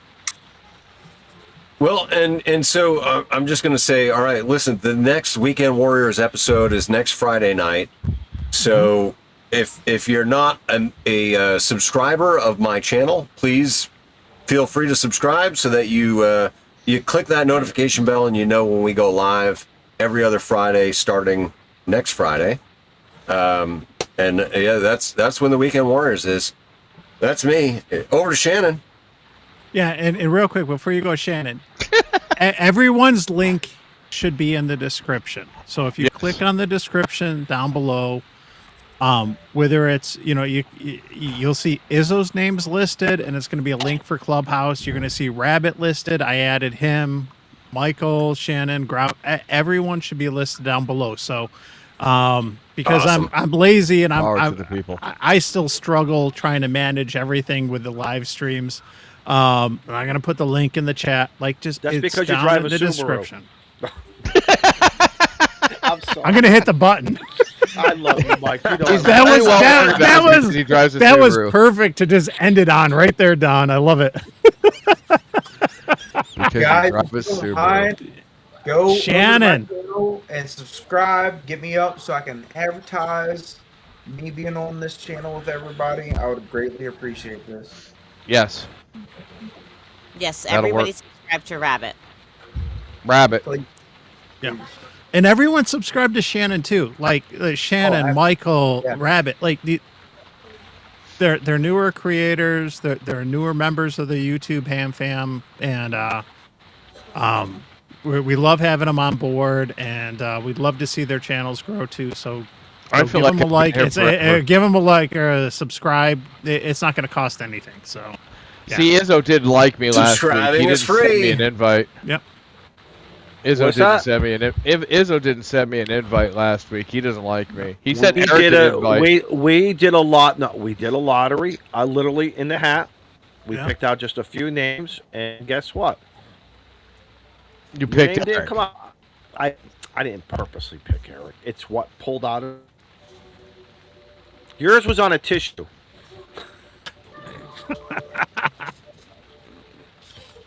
Shannon, what do you got coming up in the near future? I don't have anything too crazy coming up in the near future. Just, I have my regular Friday live streams, Brew and Activate, every morning, 10 a.m. until 11 a.m. With Eric and 1JUR. So if you love POTA, if you love a little bit of chaos from Shannon, random tank facts, knitting, come check us out on Friday mornings, 10 a.m. until 11 a.m. Eastern Standard Time. You guys got a great live stream, and you get a good group of the POTA activators and hunters in there too. So, Shannon, I have my own redhead now. What are we looking at there, Michael? This is Millicent. She is a Froggy or a French Corgi mix. Okay. Frenchy Corgi mix. So I you see can see that the now. eyes and the ears. Yeah. But she Mike, doesn't what have is the Mike? busted What's she nose. about? 40 pounds? She looks big. She's 6 More? months old and she's probably about 40 pounds. Wow. Oh, wow. Yeah, she is a tank. Because she looks solid. Oh, She's gonna be big. with Wow. 6-inch legs. With 6-inch legs. I don't think she's gonna get much bigger than this. Huh? You gonna get much bigger than this? Oh, Hello? Yeah, Oh, 1,000. yawn. But this is Mama's dog, but she hangs out with me. Huh. Well, that's how it goes. The female dogs like to hang out with daddies. Well, I got the other Muppets back here, and they're 2 boys and another girl, so I don't know. I must be nice to dogs. So when do you and Rabbi got your next live stream coming up? That's a good question. It Dude, is. what do you think, man? Next Wednesday. Next I think we're Wednesday? gonna do Wednesdays from 7 to 8. Is this official? Is this going to be 7 to 8 on Wednesday? I'm here for it. Are you sure? Yeah. Okay. Are you positive? You heard it here, folks. Okay. Wednesdays, 7 p.m. Eastern Daylight Time. I'm only giving Catch him the shit Tortoise because and he Hare screwed up show. so bad the other day. I like that. That's catchy. I'm serious, and I think that may fill a void for people here on the East Coast. You're all done with dinner or coming home, and you just want to throw on the YouTube, and boom, there you guys are. I like that. Hold on a second. Did you see our why is this not letting me do this? Oh, there we go. Did you see our little banner there, Izzo? Let me see if I can find it. Oh, Is it good yet? where'd it go? All right, there it is. Look at that. Nice. The Tortoise and the Hare. Nice. You see Cute. look at the frequencies. And it's got zoo on the portable. I like it. Nice. That was the rabbit's touch. I like it. I like it. Izzo, we know you got Clubhouse going on, but what you got going on for POTA? You got any activations planned soon? Again, it all depends what's going on my day off, and I had to push myself out on Thursday, and I'm glad I did. So it's I think I'm off Tuesday, Wednesday. So again, the game plan, depending on weather, just get back out again. Whether it's to park 5 minutes down the road or 20 minutes down the road, just get out there. And that's part of therapy for me, is playing radio and just dealing with some normal people. Izzo, you've only been married a year. You don't need that kind of therapy yet. That's at night after 10 o'clock. Oh. What time? Wait. What time is it now? It's 21:58. Time to go. Man, when you get to the age that you have to schedule it, I don't want to know about it. No, we're not scheduling. You know what I mean. Holy shit. We don't schedule nothing.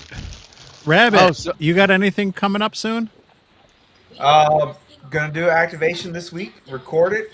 It's next week's video, and then I'm up on the stream with Mike. With what antenna? You using the inflate antenna? What are you going to use? Oh, God bless. By Reliance. You got one of those antennas too? The inflated?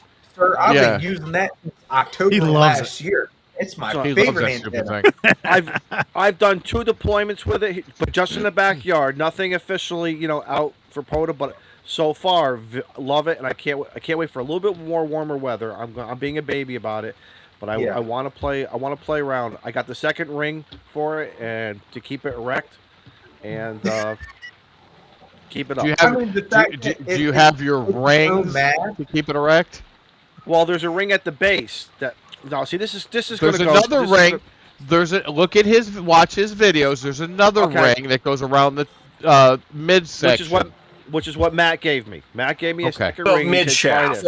Right, because mid shaft, it was still working. It was so mine flopped over, but I was still making contacts, and I was only put enough air in it. No, I did put it. It was just. You didn't blow hard enough. You gotta put your cock ring a little higher up on the shaft. That's why there's 2. Yeah, put your cock ring a little higher on the shaft. My next video, I plan on making the ground anchors the midpoint and making the straps higher up. So I'm gonna watch your video. I'm gonna watch your video. Yeah. Because I put it out on my back deck to see if I could get it to do a singular attachment point. Fell right over. So we're gonna play. But like I said, 10 watts on my 705. I was still making contacts here around the Northeast, which was still very promising. Still very promising. So, yeah. God bless America. Yep. God bless ham radio. So what do I have coming up? Thanks What do you for got asking. coming up, M2MAK? Girl, Mike, what do you got going Mike, on what do you got? on I your finally channel? feel like Where I mean, is the other than the Subaru- 5-2 challenge. yeah. Where is the Subaru going to bring you next? Yeah, that's a good question. So The Adventures of Subaru, man. I finally feel like Soda Lesbaru. that one of my struggles. There's a good channel name, the Subaru Ham. There you go, Mike. The My Soda my Lesbaru. My Subaru Adventures and ham radio. Yes, And you got to wear the tie. I do. The Lesbaru on I love that 5-2. Yeah. Mike's gonna be trading in the Subaru for a Jeep Grand Wagoneer or something. Yeah, he's. I love Mike's stuff. Mike got some cool The, stuff. Always. Mike does have cool shit. One of the things. So like I held off for a while with my channel doing reviews and stuff for radios and kind of things like that for a while, and then finally, like the last year, I was like, okay, I'll work with some folks like Matt at Reliance Antennas, because I had bought stuff from Matt before, Right? and I worked with Quirky QRP because I had bought. I just bought stuff from James last night that I didn't tell him about. Like I just Your was like, order's gonna get shipped on Monday. that's what he said. Yeah, I was like, good. I'm looking forward to it. But and it was the same thing. Like my first radio, my G90 stuff, I bought from Radioddity. I bought stuff from them like before, and I work with them. But I all of a sudden, like I felt like one of the reasons I was reluctant for a while was like, I have a job. This is not my full-time thing. YouTube's fun. I enjoy it. And I'm not getting rich off of it. None of us are. You guys are getting paid. It's nice, but it's like, I didn't want pressure. I didn't want because my kids' sports schedules change from season. My work schedule is up and down. It's up and down with travel, this, that. And so I was reluctant, and I was like, all right, fine. And I finally feel like a lot of stuff that I had to do reviews on, or I had to I feel like all of a sudden, in the last month, I finally got everything done and out of the way. And it's like, oh, I can come up for air. Excuse me, come up for air and stuff like that. But I still got a couple Reliance Antenna stuff I want to do. I got some. I just got a new thing from Ape and Chuck from Coffee and Ham Radios. Their Hydra I'm playing with, and that's right. I saw that. Yes. And I do plan on making if things go according to plan and how I think things will work out. Hopefully I'll have that thing on 60 meters this weekend. I'm going to be trying to do something fun, different. I'm trying to be me. Right. At the Will end you of the please day. consider this? Will you please consider this? This is a twofer right here now. Kevin, K0KLB, and Steve in North Carolina do the QRP side bayonet on Sunday nights. Yeah, and Kevin's in the chat now. Oh, is it cool? Yep, he just joined. Try that. I would love for you to check in with that Hydra on 20 meters with that. Yep. I told him earlier today. I've missed the last couple nets. Sometimes Sundays just don't work out well. Because part of it to me, the one of the greatest things about what Kevin and Steve are doing it's not only for you or me or anyone else to try to make contact with them, but I always like to listen. Especially, and if I get busy at the house and if I can't check in, I still turn it on so I could hear. Who can I hear? Yep. And I'm always wondering, and I love when they say, guys, what antenna are you using? Because that helps with our learning of it. So. Yep. No. I'm hoping to check in. It's been a few weeks since I've been able to make it in. Actually, I don't think I've been able to make it in since I did it with my Bucky's onesie. But yeah. You just wait until I get Paul to jump out in the plane with a rabbit outfit. It's coming. Borat.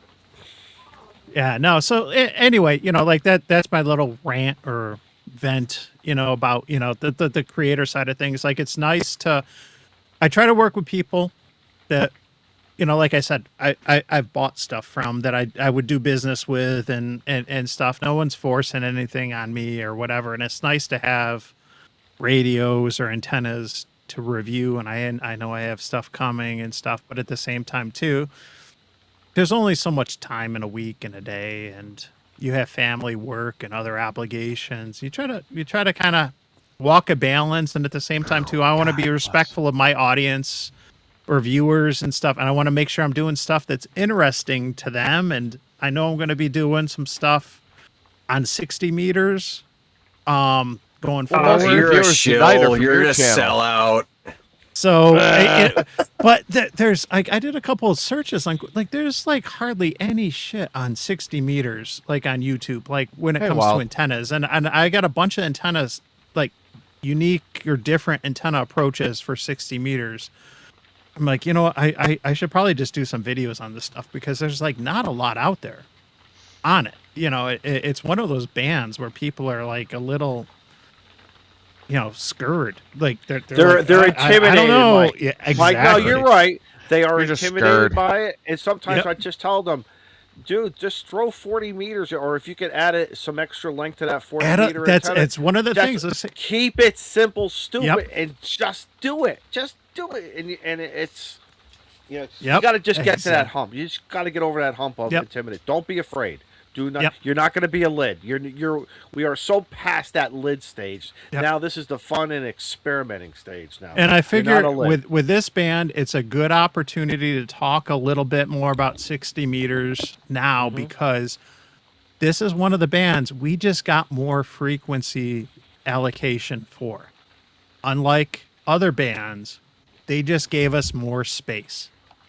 Yes, there's some power requirements and limitations there, but we just got a ton of new spectrum, 15 kilohertz on 60 meters that we didn't have, you know, a couple months ago. So now's a good time to talk about, you know, antennas and what you might want to be able to do on there and stuff.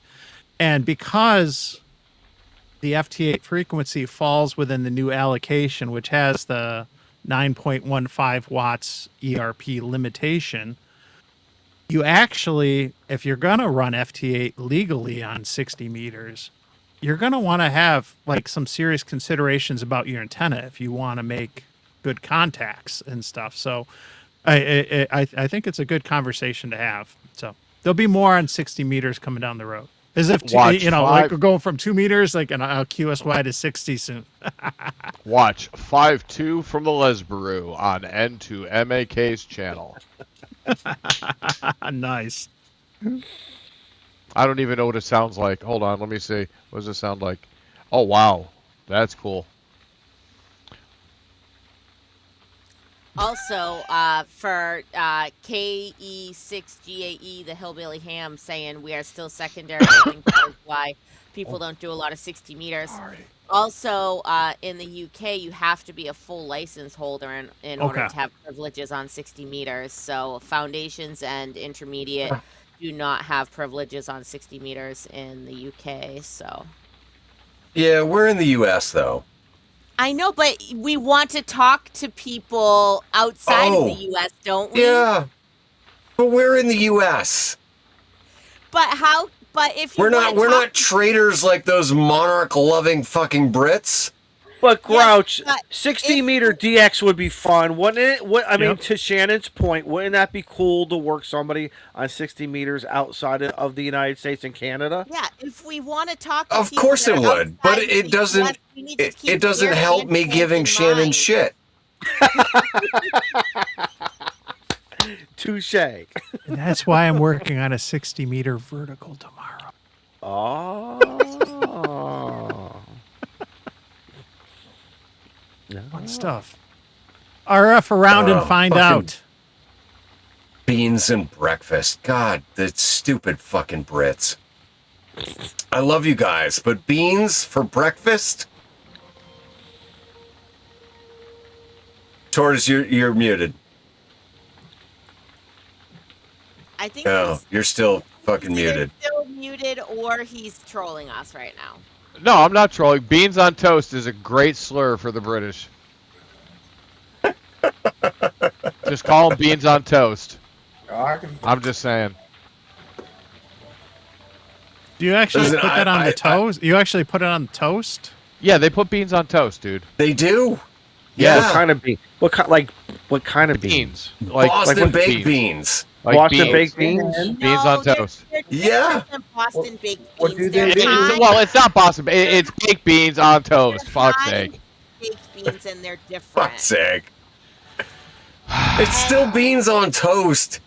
It's Still disgusting. beans on toast. The Listen, next happy hour here, we're gonna have to explore this. So I think we're gonna have pictures, and for the people in the UK, like Eamon and all of the others, like, listen, we love you guys, but like your country is fucking ridiculous, and we, as We're the the United except of States, we defeated the fucking monarch almost 250 years ago. For Like, a reason. So they didn't control our bands. yeah, and now we're taxed even more than we were when we rebelled against the fucking monarch. Yeah, and So just so you know, we're the ultimate fucking morons in well, this. George Washington. just so you know, the people in England were getting taxed way worse than we were actually getting taxed here in the U.S. colonies. It It sounds doesn't like a- matter. But we Just didn't have remember- representation. But George Exactly. Washington said after the war, "How are we going to pay Yeah, for the he said, war? "Fuck no." We're going to have to tax everybody." It sounds like a them problem, not us problem. Yeah, it All sounds like a damn taxation problem. is theft. Yes. To answer Ham Radio QRP's question, yes, Yes. I am knitting, and if you want to see what I'm knitting, you can Subscribe to either our channel. come to the Discord, or you can watch Brew and Activate from this morning when I shared what I'm knitting. It is a World War II tank tea cozy. I think it's a Churchill Mark IV, if I remember the pattern correctly. Well, that's good because I thought you were knitting like a fucking a Grouch costume, I killed and for so I mean, it is close. I'm to glad. the right color. Well, at least it's not a ball and shaft warmer. That could Listen, I'll wear probably it skydiving. That could be arranged. You wouldn't need much yarn. I'm a grower, not a shower. That's just make a little ball. Just make a little sack, so you can just tie it around. Look at Mike. Mike's like, "Holy shit, this has gone really off the rails." All right, Mike. I don't know what else think to say, but you wanted to. Yeah, you wanted to put a bow on this shit, Yeah, right? We still have 47 people watching, which is amazing. you know, GMRS is for growers, not shores.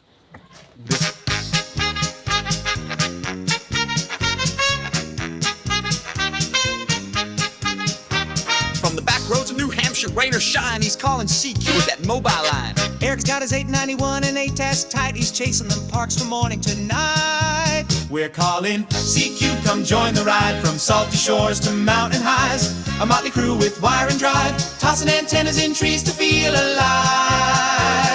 Once a month we light up the stream. It's Northeast Ham Radio, living the dream. Izzo's in the woods with a stogie lit, got his logbook down and a chair that fits. But toss him a chip with that barbecue tang, you'll get a rant and the Hamburglar fang. Matt builds them tough and tunes them clean. Reliance hits like a well-oiled machine. Toss the wire in a tree, no need to prepare. 5-9 signals floating through the air. We're calling CQ, come join the ride. From salty shores to mountain highs, a motley crew with wire and drive, tossing antennas in trees to feel alive. Once a month we light up the stream.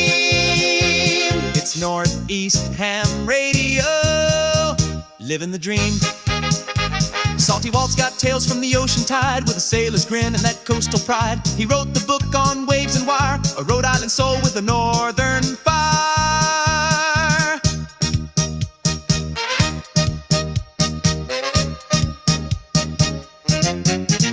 If it's broke, Rob's the guy to call. He'll tear it down and rebuild it all with a scope, a smile, and zero fear. He's the reason half our rigs still cheer. hacking a plan. Sky above, ground below, mic in hand. From jump zone to parks, he's living it loud. Still grumpy as hell, but making us proud. We ain't perfect, and that's just fine. We miss a few calls and forget the time. It's happy hour when we go live. Mics get hot, and so do the vibes. So if we slur a bit or lose our roles, just blame the beer and our RF souls. Tortoise roll slow through the woods and mud. Mass plates on the FJ, tires chewing the crud. He'll find the path where the signals roam with the comm CQ from his overland home. Marvin's got the badge in the winter plan. He'll brave the cold with a rig in hand. When the bands are rough and the tents are low, he's the ham radio guy putting on a show. I guess. From Rochester's edge with a voice so clear, Mike's rocking AM on the modern gear. He's hitting the air with that VHF bite and logging Poto till the stars say night. Todd's blowing finals at field day again. Still a proud Jenner, won't let it end. Talks baseball more than he checks his SWR, but he'll snag that contact from a mile too far. We're calling CQ, the signal's wide from the coast to the pines on the mountainside. We're a band of hams with stories to share, tossing wiring trees, putting watts in the air. Once a month we fire up the screen. It's Northeast Ham Radio, where legends convene. To antennas and trees and friends on the air. For signals we chase and the stories we share. We laugh, we learn, sometimes we swear. But every month, you know we'll be there. This is Northeast Ham Radio. Pull up a chair.